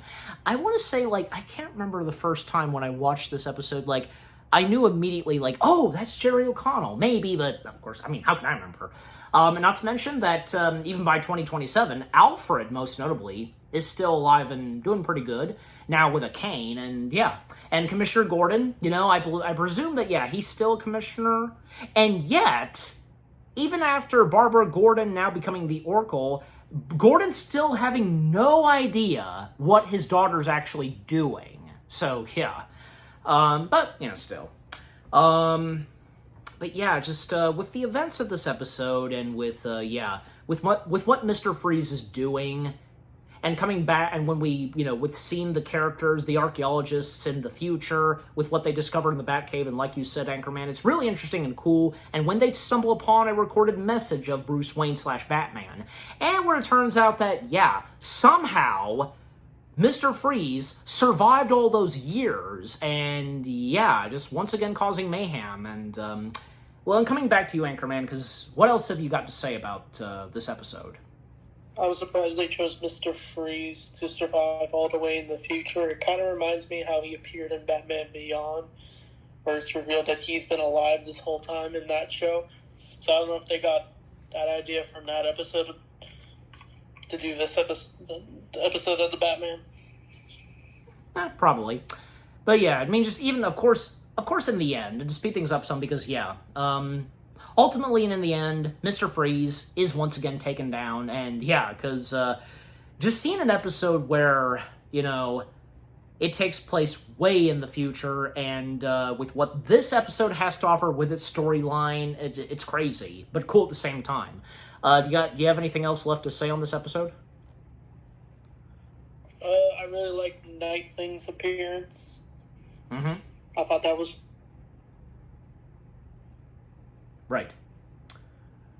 Mm-hmm.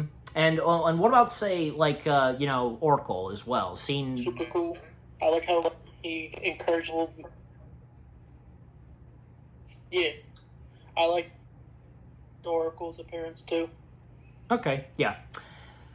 All right, so yeah, I mean, just overall the episode itself, episode 7, it was really good. Where because like I said, if episode 6 wasn't enough, where we have literally a zombie apocalypse, and following up to that, we have an episode that literally takes place thousands of years in the future, and with what happened in Gotham City in 2027 with Mr. Freeze, and by that point we get Oracle and Nightwing. Bruce Wayne still in action as Batman. It's amazing. Just, yeah. But yeah, just overall, episode 7, Artifacts, another good one. Okay, next up, because, let me double check something here, because, unless if, also, I do have this, like, just, quickly double check, because, the episodes, because I don't know, because I don't want to make a mistake, like the random the list of episodes, just, okay, so, the next episode, which being episode 8, Seconds. Yeah, this was a pretty interesting one, and yet we technically get another one-off villain. I mean, at least for this villain, he does get a happy ending. He is redeemed. Just, with what this villain struggles with, and just, it's crazy. Alright, so again, episode 8, Seconds. Description / the story. A criminal is able to travel back in time several seconds and anticipate Batman and the team's every move. Yeah, this was a pretty interesting one. With what this episode had to offer, what Batman, Robin, and Batgirl, they get themselves into with this new foe they come face to face with, and the fact that this guy has the capability to reverse time in a few seconds. And this guy being all about time. And I wouldn't compare him to, like, say, the Clock King from the 60s Batman show. Yeah, this guy is way different than, say, like, the Clock King. But I mean, because this episode was pretty interesting with its storyline. This poor man whom, something that led him to the dark side, and the fact because he is trying his, pardon my French, but it's true, he's trying his damnest, because, jeez Louise, okay, this is weird, because IMDb, I'm not joking, because I'm looking at this on the IMDb page. Apparently, because there's one episode that is listed before, say, Seconds.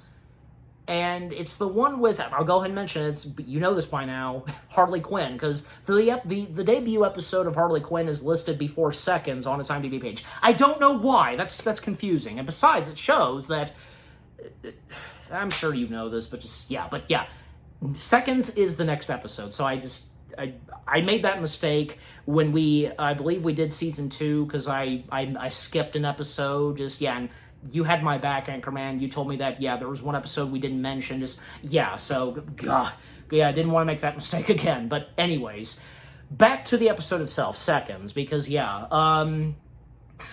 Anchorman, let's now come to you. What are the first things you have to say about this episode? I like this episode. It's the closest we have to having a Clock. Yeah, Clock King. Pull up the cast. King in the show.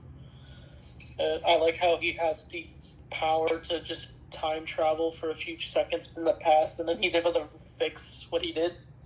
Mm-hmm. Yeah, because in this episode, the main antagonist that our main heroes come face-to-face with, by the name of Francis Gray, and I seem to recall that when I first watched this episode, that voice did sound familiar, and yes, because Francis Gray being voiced by good old Dave Foley. Did I almost say Filoni? My bad.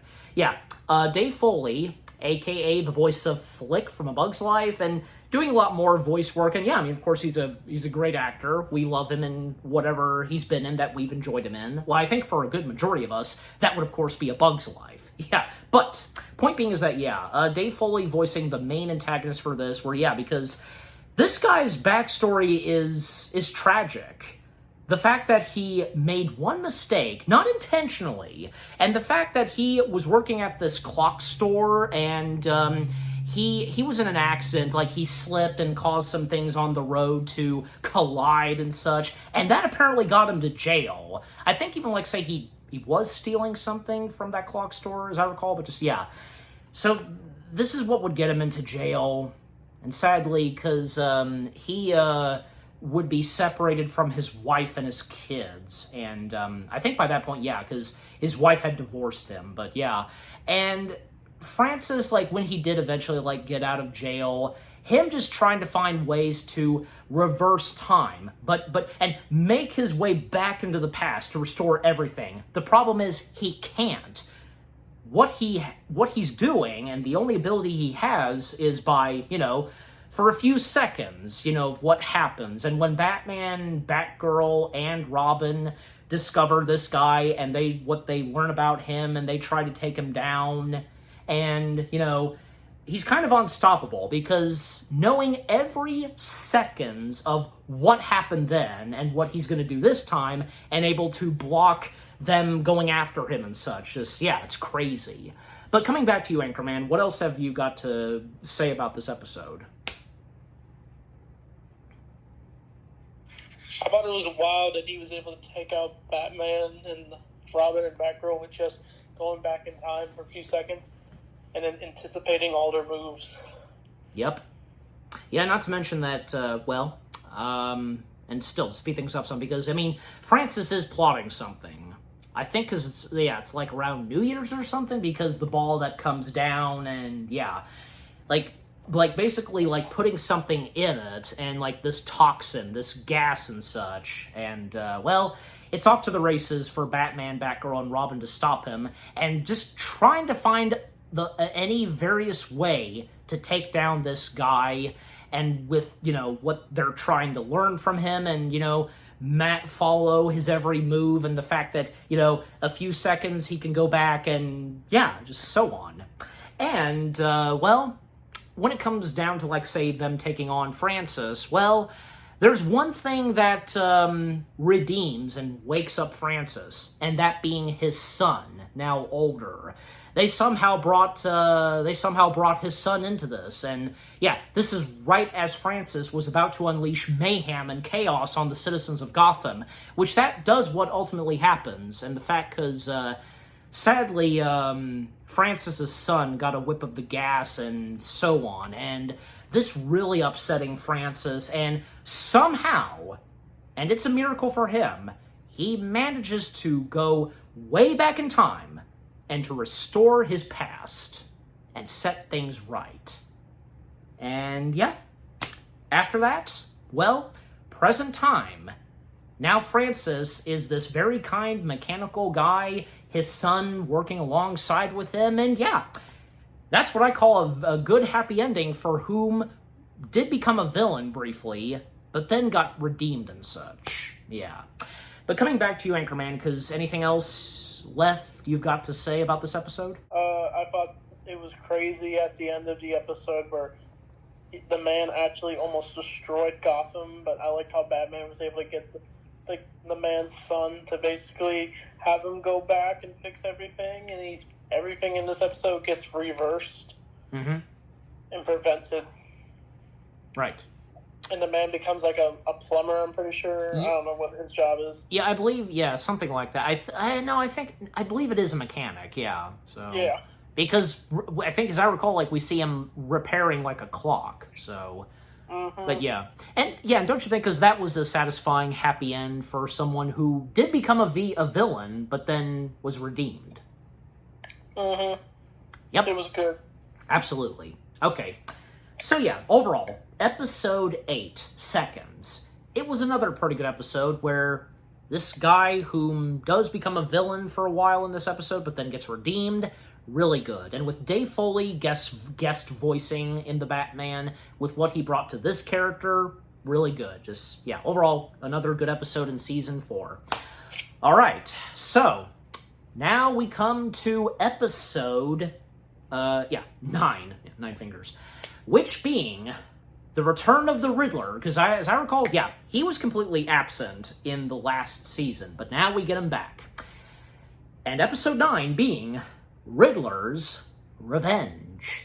Description / the story. The Riddler reveals his origins when he and Batman are trapped in a container at the bottom of Gotham Bay.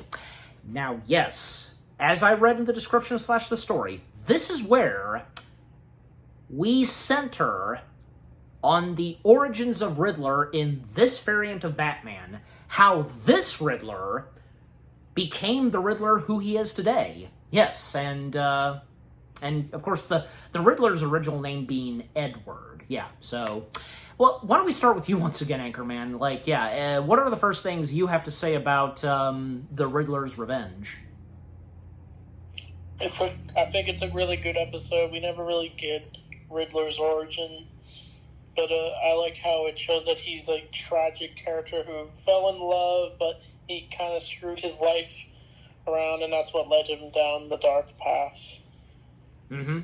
Yeah, and because, because when Batman comes face to face with the Riddler was about to, steal something from this cargo ship, but of course, Batman stepping in and helping out, and stopping Riddler, which would lead to a big explosion, and ultimately it would lead to Batman and Riddler being trapped in this container that sinks down the bottom of the ocean, and now, they're trapped for now, and even Batman, he tried to call in Dick Grayson, whom right now is in school, and he's really struggling trying to, leave his class and such, even when at one point he becomes very sick over, some, an experiment that's made and such,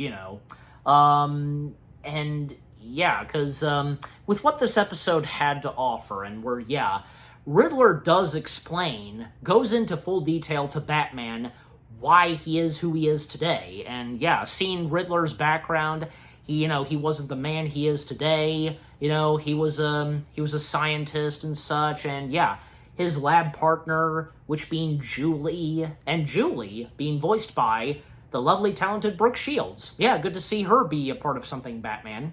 Because with what Riddler was doing, he was creating this, what this was. Do you recall, what this was specifically that the Riddler was doing and presenting? He was trying to make an invention where he can make someone super smart instantly. Right. And even, but just ultimately, the guy who's in charge and oversees, what Edward's doing and Julie is not really satisfied with this, and it doesn't go exactly as it was intended to be. And Gorman, Mr. Gorman being voiced by Bob Gunton. I know who Bob Gunton is. He's a great actor. And ultimately because, with Riddler's, experiment and science project that he was doing, going completely haywire and so on, and it would lead to, say, Edward blaming this on Gorman and seeking revenge to go after Gorman, and even when this would lead him to say who he would become, being the Riddler, and when he would invade Gorman's house and make some adjustments and changes to his house, and because of the riddles and so on, and it's crazy what this would lead Edward to become. And even when, say, again, taking on Gorman and Julie, finding out what's going on with Edward and what he's becoming. And, when coming back to, say, Riddler and Batman and with what Riddler is sharing, because, we can see that, Riddler just, a part of him being very sad, with what he's become. But at the same time, just, And ultimately, thankfully, Robin did manage to get out of school and make his way to help out Batman and such. And also, 2 other characters to mention, Harris being voiced by Daryl Sabara, and Riddleman #1 being voiced by Lex Lang. But coming back to you, Anchorman, anything else you've got to say about this episode? I thought this was a great episode exploring Riddler's origin. I even like how it kind of resembled Arkham Riddler are from the Arkham games, where you have to solve a puzzle to beat Riddler throughout the whole game. That's what kind of vibe I got it from his origin. Mm-hmm. Okay.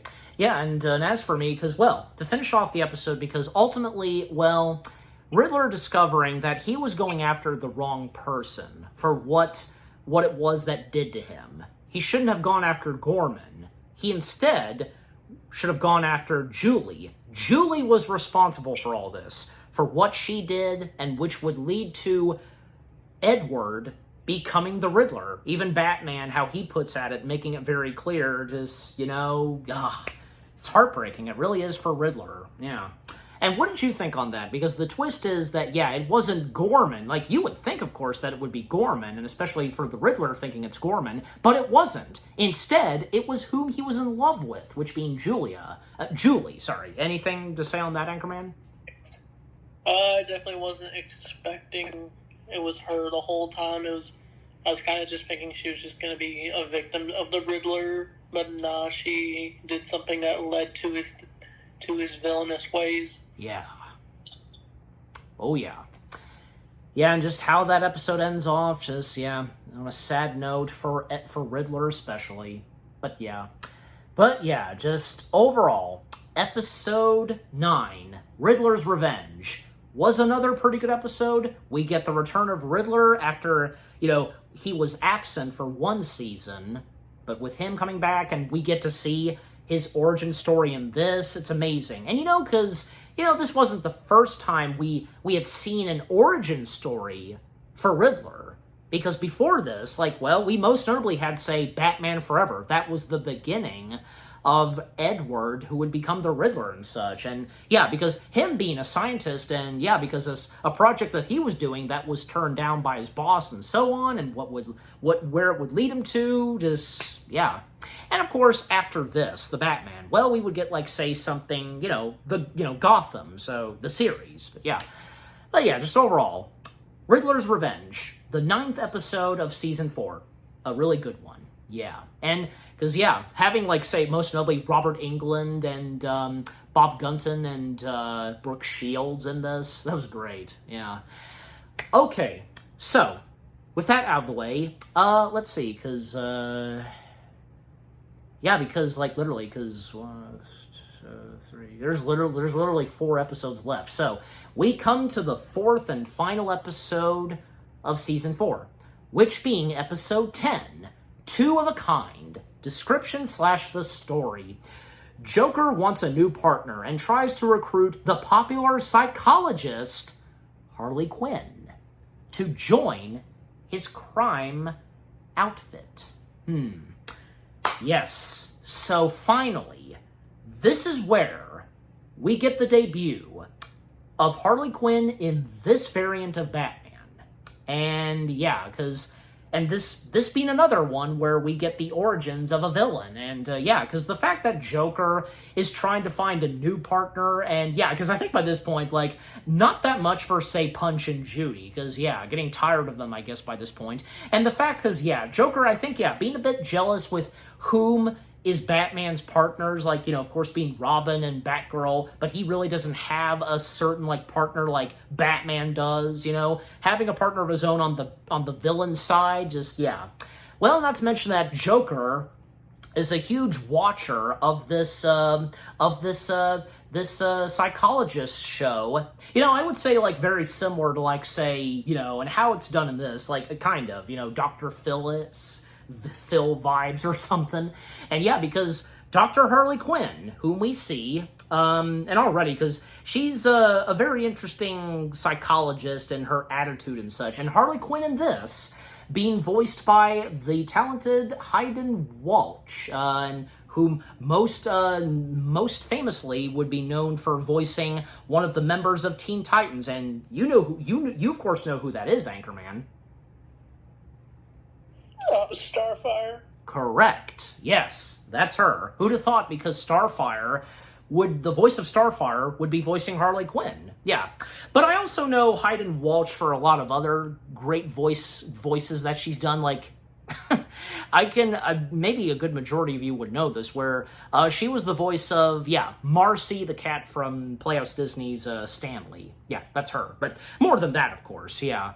But anyways, so Harley Quinn in this is very interesting, and the fact that, there's this, Valentine's Day special that she does, but, ultimately and in the end, and to still speed things up some, because sadly, at some point, her show is coming to an end, and well, because, the producers and such just taking the show down, and the other characters that we get, because Mr. Herbert being voiced by Sean Donnellan, because as I recall, he's the one that has Harley Quinn's show be axed and so on. And we do have one female caller. We have a female caller being voiced by Christy Mellor, and as I said, Joker being a longtime follower of the show, even when ringing up on her show and going by Mr. J, and it turns out that, as I recall, she's known who this Mr. J is,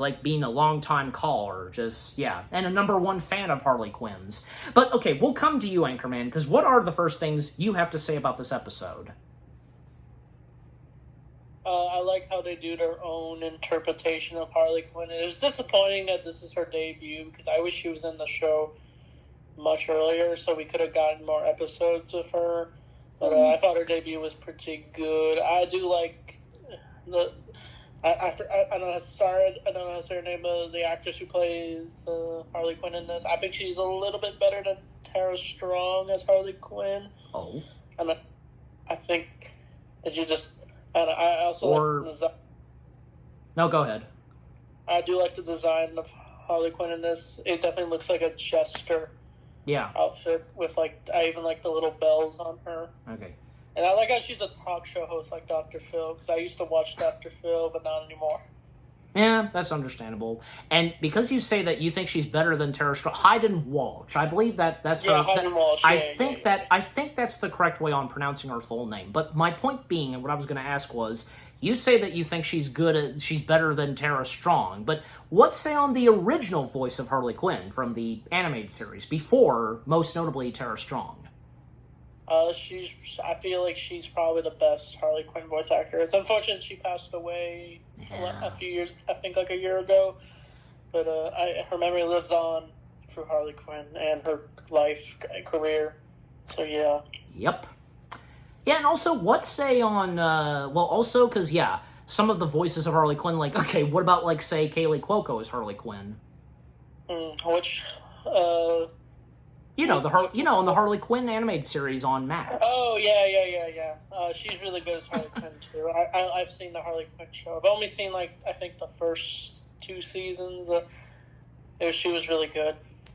Okay, yeah. All right, but getting back to the episode, because unfortunately Harley Quinn's life is going downhill with her show being canceled, Mr. J takes action of his own to help out Harley Quinn by introducing himself to her, who he really is, by going by Mr. J, and inviting her to his hideout. And this would lead to, having her try on some wardrobe, and this would lead to, her becoming who she is, Harley Quinn, and thus a little montage and a little, song number that Joker has of them doing bad things, and it's a bit romantic, they kind of have, their very own romantic date and such, yeah.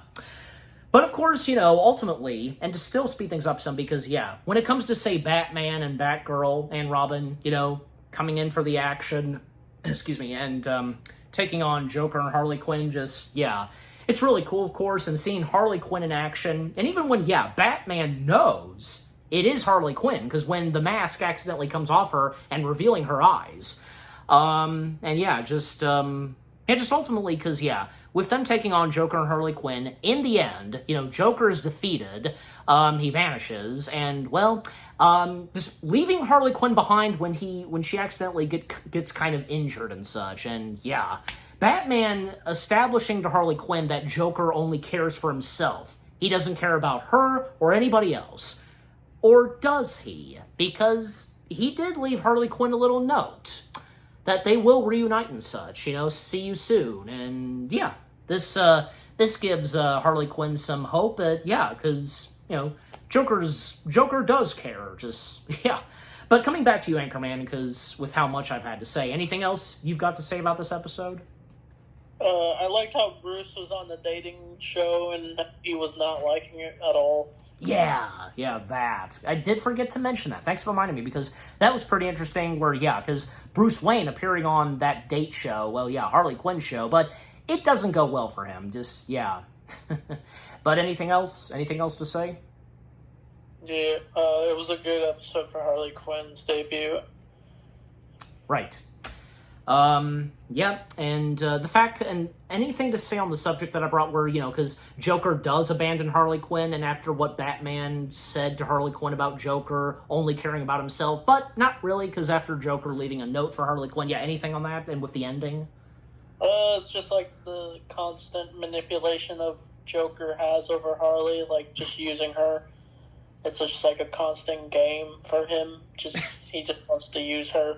Yeah. And by having her think he doesn't care, but then he tricks her into thinking he cares. She's really just a henchwoman to him. Yep, pretty much. Okay, but just, overall, the episode, which being, two of a kind, that was a pretty good one, because with what that episode had to offer, the debut of Harley Quinn, and it was really good. And, with what you said, Anchorman, because I understand, like, maybe it would have been nice if maybe we did get Harley Quinn a little earlier, but I think at the same time, the fact we didn't get Harley Quinn in, the last 2 seasons, until now, it turned out fine, and how it was executed, not that bad at all, But again, episode 10, two of a kind, really good, and how Harley Quinn debuts, excellent. Okay, now we come to the third to last episode. Episode 11, Rumors. Description / the story. An invisible vigilante named Rumor captures several villains on their crusade to get rid of Gotham's criminals once and for all. This was another pretty interesting one, because, where out of nowhere, out of the blue, even for Batman, because some vigilante, as it says, where, who's invisible, managing to capturing almost the entirety of the criminals / villains / arch enemies of Batman in Gotham City. All of them. And it seems like by this point, everybody's now grown tired of Batman, apparently. That Batman should just retire and hang up his cape, and because now that all the villains are captured, this mysterious invisible vigilante is doing the job pretty well. But, there's no sign of Batman retiring, and he knows that there's something not quite right.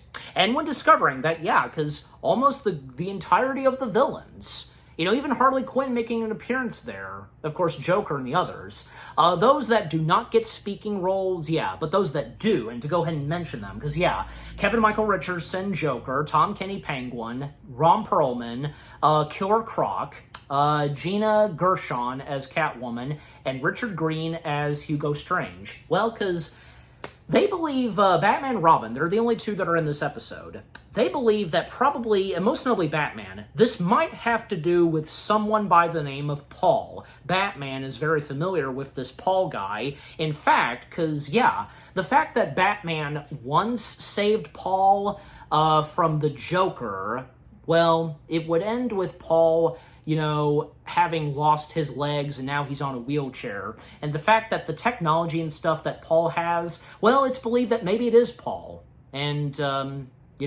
when they think it's Paul, but the fact that he's in a wheelchair, how could it be possible? Well, when at one point, like Batman, Robin, the further investigation they do, and when they discover and see in a laboratory of Paul's that he's wearing that armor and such. So if that's not enough to possibly speculate that maybe it is Paul, whom is this Rumor.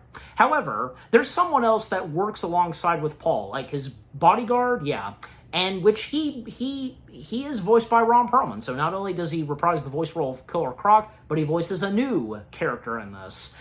But ultimately and still, to speed things up some, we do find out that it's not Paul. It's actually Paul's bodyguard, who is Rumor. Yeah. Why is he doing this? Well, when there's one moment where, Rumor has a little conversation with the villains he's captured, and he's about to do something to them, Hugo Strange once again pulls off, one of his, dialogues where, he's like, he quickly and tries to get to that person. And when he directly talks to Rumor that he's doing all of this because he wants to satisfy and get the respect back from his boss because, Rumor failed his part to help his boss from when he lost his legs, and so on. So, Okay, but coming back to you, Anchorman, with what I've had to say so far, what say you on this episode? The first things you have to say. I like this episode because it's kind of like a kid gathering all his Batman toys and basically having Batman go up against every single villain he fought in this show. Yeah. And now that you mention it, because, just go ahead and talk about that, because, ultimately, because with Batman and Robin stepping in, they take on Rumor, and they manage to, slowly but surely, it doesn't take them that long to locate where he is, and because he's invisible, especially, throwing some, colors at him, and, to show where he is, and managing to take him down. All of the criminals are released by this point, and that epic shot where the camera pans and we see all those villains in a lineup, and where it leads to Batman and Robin taking on those villains. But in the end, of course, Batman and Robin, they do succeed on taking down the villains as well as Rumor, all of them being arrested, and this was, without a doubt, another pretty good episode. And again, this being the third to last episode. And anything else you've got to say, Anchorman? It was definitely a good episode. I like how they were, a man thinks he can try to take out all the Batman villains, but he's doing it the wrong way. But Batman basically finds his way. And again, just wasn't it cool just to see that lineup of villains and, Batman and Robin taking down those villains? Just, Yes,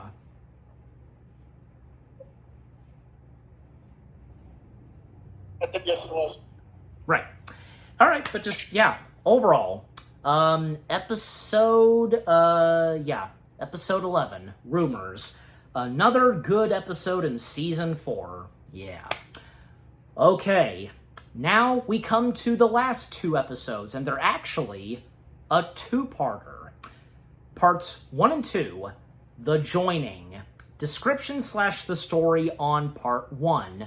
John Jones, a new officer in Gotham, claims to know the true identity of Batman. Batman must learn whether the officer is an ally or not. And I'll go ahead and read the description / story for Part 2. An alien invasion comes to Earth, and only Wayne Industries satellites can save it. Alfred encourages Batgirl and Robin to disobey Batman's orders. Man, what a heck of a way for this being the season finale. This being a two-parter, and yet a new face that steps in. And this would be a new beginning, and what we would see next in the final season. Because John Jones, any of you know that name? Does it sound familiar? Well, with the episode itself, because there's at one point where Bruce Wayne pays a visit to an old friend of his, and, is responsible for some of the technology, a good majority of the technology that Bruce Wayne has in the Batcave, and that being Lucius Fox. We see Lucius Fox, and it's nice to see that they made Lucius Fox, the design and look for Lucius Fox, almost identical to Morgan Freeman. Because as we all know, Morgan Freeman playing Lucius Fox in the Dark Knight trilogy. And Robin, Dick Grayson, he doesn't know that Lucius knows, and of course, Bruce, confirming to Dick Grayson, because, yeah, that Lucius knows. And the fact that, yeah, because Lucius knew Bruce as a young boy, and with what he had to help and offer for Bruce and such, just, yeah, it was great. And some of the, like, latest contraptions and stuff like that, the stuff that Lucius is showing to Bruce. However, there's something quite off that's going on at the business, you know, that Lucius is running. And even when, like, say, yeah, like, certain shipments that are being sent. And when, yeah, John Jones steps in, investigating this situation. But we'll now come to you, Anchorman, because what are the first things you have to say about Part 1? And that I've, you know, of course, I've so far talked about. I really liked this episode. It was an unexpected turn of events for a season 4 final, where we see Martian Manhunter show up in the show. I was surprised we saw him, another DC character outside of the world of Batman, show up in this episode. I was more expecting to see, I don't know, Superman, but I like Martian Manhunter's appearance in this, and I like how we finally see Lucius Fox, the guy who helps build the Batcave and all this stuff. And I even like the scene where Dick tries to convince Lucius Bruce is not Batman until Batman just tells him, hey, he knows I'm Batman. Yep. And you can also take this from here if you want to, because if you know fully, because, like, the whole thing, the situation that's going on where something's quite off and something's not right about these shipments, and with John Jones investigating this. Batman doesn't trust John at first until they meet up at a diner, and he's able to even trick John. When he finds out he's a mind reader, he tricks him by blocking a memory in his head or something. Yep. But eventually the two team up. They have to go up against the Joining, which are like a group of aliens that are trying to take over Gotham. I think it's like revealed that Lucius got kidnapped and He did. The one they were talking to was a robot. Yep, that's right. And thanks for that, because, I almost forgot, because, and hey, it's a good thing you're a part of this, and it's always nice to have, it's always nice for sometimes having other people join and, helping out and such, but, alright, you get my point. But, anyways, so because with John Jones, but really he's Martian Manhunter, the fact that we get Martian Manhunter, the first of the other DC heroes to be a part of this Batman animated show, and you would think of say maybe Superman would be the first one, but no. The fact that they chose Martian Manhunter, it did work. And with this and what would come next in the next season. And Martian Manhunter being voiced by the talented Doreen Harwood. I gotta say, I love Martian Manhunter's design and look in this. It's pretty good. And I would say I think Martian Manhunter would be one of my favorite members of the Justice League. I'm just saying, because he's cool, and with the abilities he does, his powers, it's amazing. And what about you, Anchorman? Because might as well bring this up too, with the Justice League. What did you think of the design? And I know we'll probably bring this up when we review Season 5, but my point being is that what did you think of the design and looks of Martian Manhunter and the other members of the Justice League in this? They look unique. It fits the style with the Batman cartoon. I like that style of animation. Absolutely. For the Justice League. So anyways, with that out of the way, because again, the fact that Bruce Wayne is on John Jones's tail, and because Martian Manhunter was even letting Batman come to him at his apartment. And when discovering that John Jones is morphing into different people and beings, and he's watching this on a television, and even morphing into a cartoon dog and such, but then when he reveals his true identity, there's a little chase between Martian Manhunter and Batman, and ultimately Batman would capture Martian Manhunter, but they would come to terms and be at this diner, and Martian Manhunter makes it very clear they are on the same side, and little does Batman know, but when John Jones / Martian Manhunter breaks it down to him that this alien invasion is making its way to Earth, and most notably to Gotham City, and as you said, being called the Joining, and it's not a really good sign. And even when, because at one point Lucius Fox was captured, and when they go to Lucius Fox, They ask him questions. Martian Manhunter knew right there and then that, yeah, it's not the Lucius Fox. He's been captured and, yeah, already quickly punching the head off of Lucius Fox, literally. It's a robot. And when eventually, like, yeah, they would find, say, Lucius Fox, and the more further investigations they have trying to figure out on this alien invasion that's happening, and with the help of Martian Manhunter, and, yeah, and still, to speed things up some, because, yeah, and the fact, because, yeah, Robin and Batgirl are a part of this too. Alfred, of course. And, yeah, just Alfred's first reaction to seeing Martian Manhunter was pretty funny, but, yeah, eventually getting over it quickly.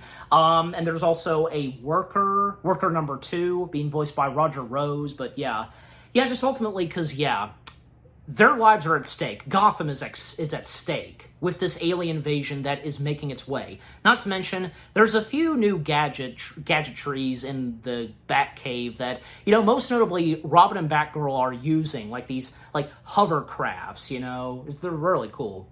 And yeah, we might as well get to part 2, because, yeah, part 2, because, well, the joining, by this point, have made their way, and by that point as well, they've rescued Lucius Fox, and yeah, they're really at stake with trying to stop and to take on the alien invasion, which being the joining. And when Batgirl and Robin step in, and they're a bit worried at first when they first see Martian Manhunter. Martian Manhunter's not the alien they should be worried about. He's not those aliens, yeah. And yeah, because, like, man, this alien invasion that happens in Gotham City, it's literal war. Literally, because at a certain point in the episode, it's a literal war where Commissioner Gordon and the entire police force, I'm pretty sure, yeah, on horses, they are at war against the joining. Even the villains, they join in and lend a helping hand. It's like the rare and only time, well, I'd just say rare time where, yeah, the villains actually help out the good guys, Commissioner and the policemen. Even, like, say, like, there was one moment where Mr. Freeze and Commissioner Gordon, like, nodded heads at one another. Just, that was a good moment right there. Even, like, Joker making a comment that there can only be one chaos, or however he says it, in Gotham. Just, yeah, and, like, those aliens aren't taking their place. Yeah, they won't have that. Someone has to be the criminals and such of Gotham City. Yeah, just seeing the villains in action from, say, Joker, Penguin, Mr. Freeze, and again, them helping out Commissioner and the police. Meanwhile, Batgirl and Robin, they are not allowed to help Batman and Martian Manhunter help out with what's going on, because it seems like probably Batman and Martian Manhunter are the only ones that are able to handle this. But with Alfred, yeah, because Alfred actually knows that eventually Batman and Martian Manhunter are going to need more help. And even, yeah, Alfred encouraging Batgirl and Robin to disobey Batman. And also, there was a nice moment between Alfred and Lucius Fox out in the balcony of Wayne Manor, because as Gotham is going in flames, like, the talk that they have, and as I recall, yeah, the mentioning of Bruce Wayne's parents, it's a really good moment between them, yeah. What they've gone through, and because, yeah, both of them knowing what poor Bruce Wayne had to go through without having his parents in his life, just, yeah. Okay, but coming back to you, Anchorman, because I've been saying a lot. What do you have to say this time?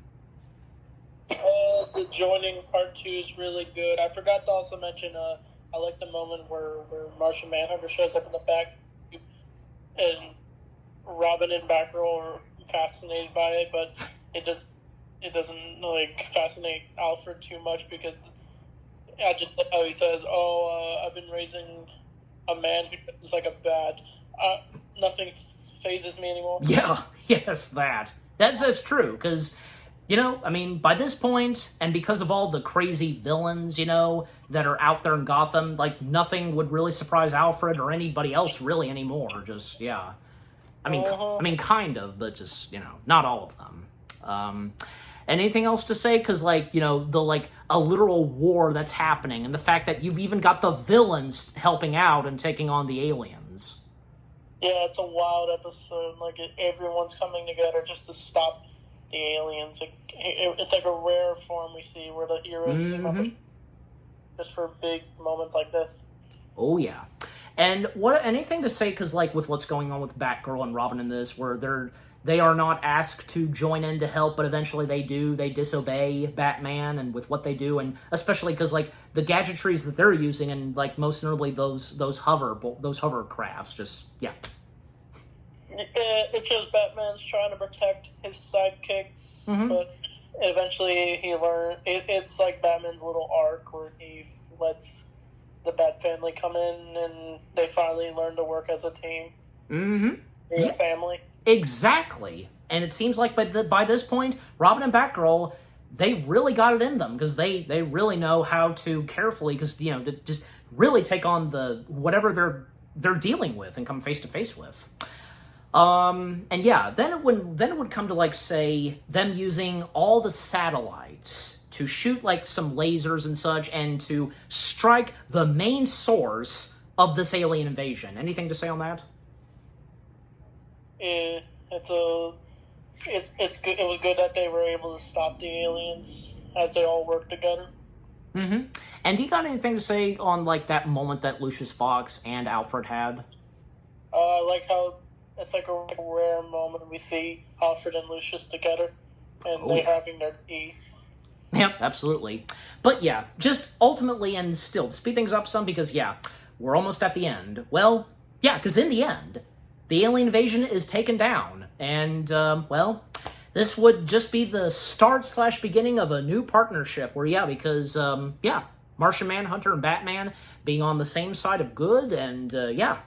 And, well, Martian Manhunter would invite Batman into something that, yeah, because this wasn't exciting to see in the show, where, yes, Martian Manhunter sends him to space, where they're on this space station, and Martian Manhunter introduces Batman to these other group of superheroes. This is where we get the Justice League. This would be the beginning of what would come next in the 5th and final season. Yeah. And it seems like, yeah, Batman is on board with this. And because we get, like, say, Hawkman, Flash, and Green Arrow, and Green Lantern, yeah, with the absence of Superman. Oh, yeah, because we have yet to see Superman.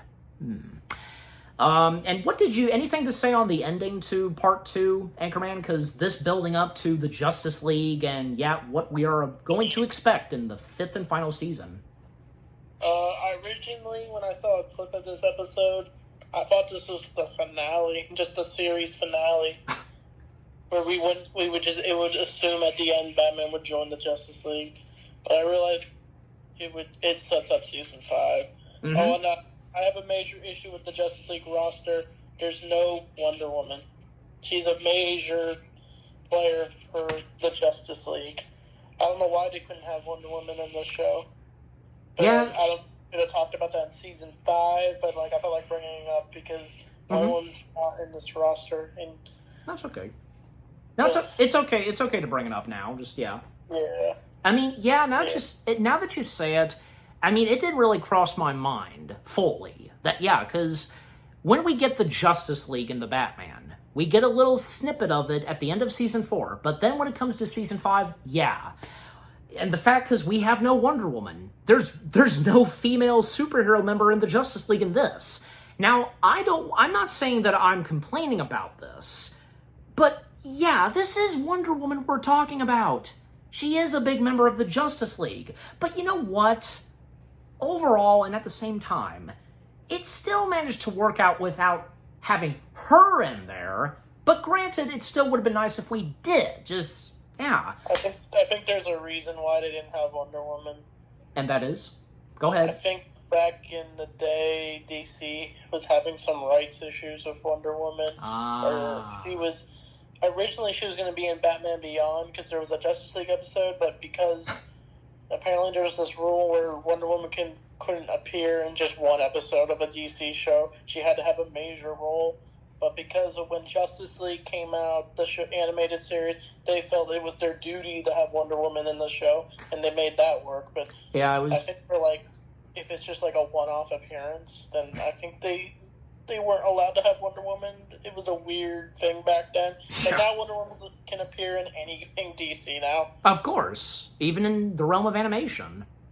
So yeah, it's a weird topic. Yeah, and I was going to bring up the Justice League animated show, because that too was in the early 2000s. So, Yeah.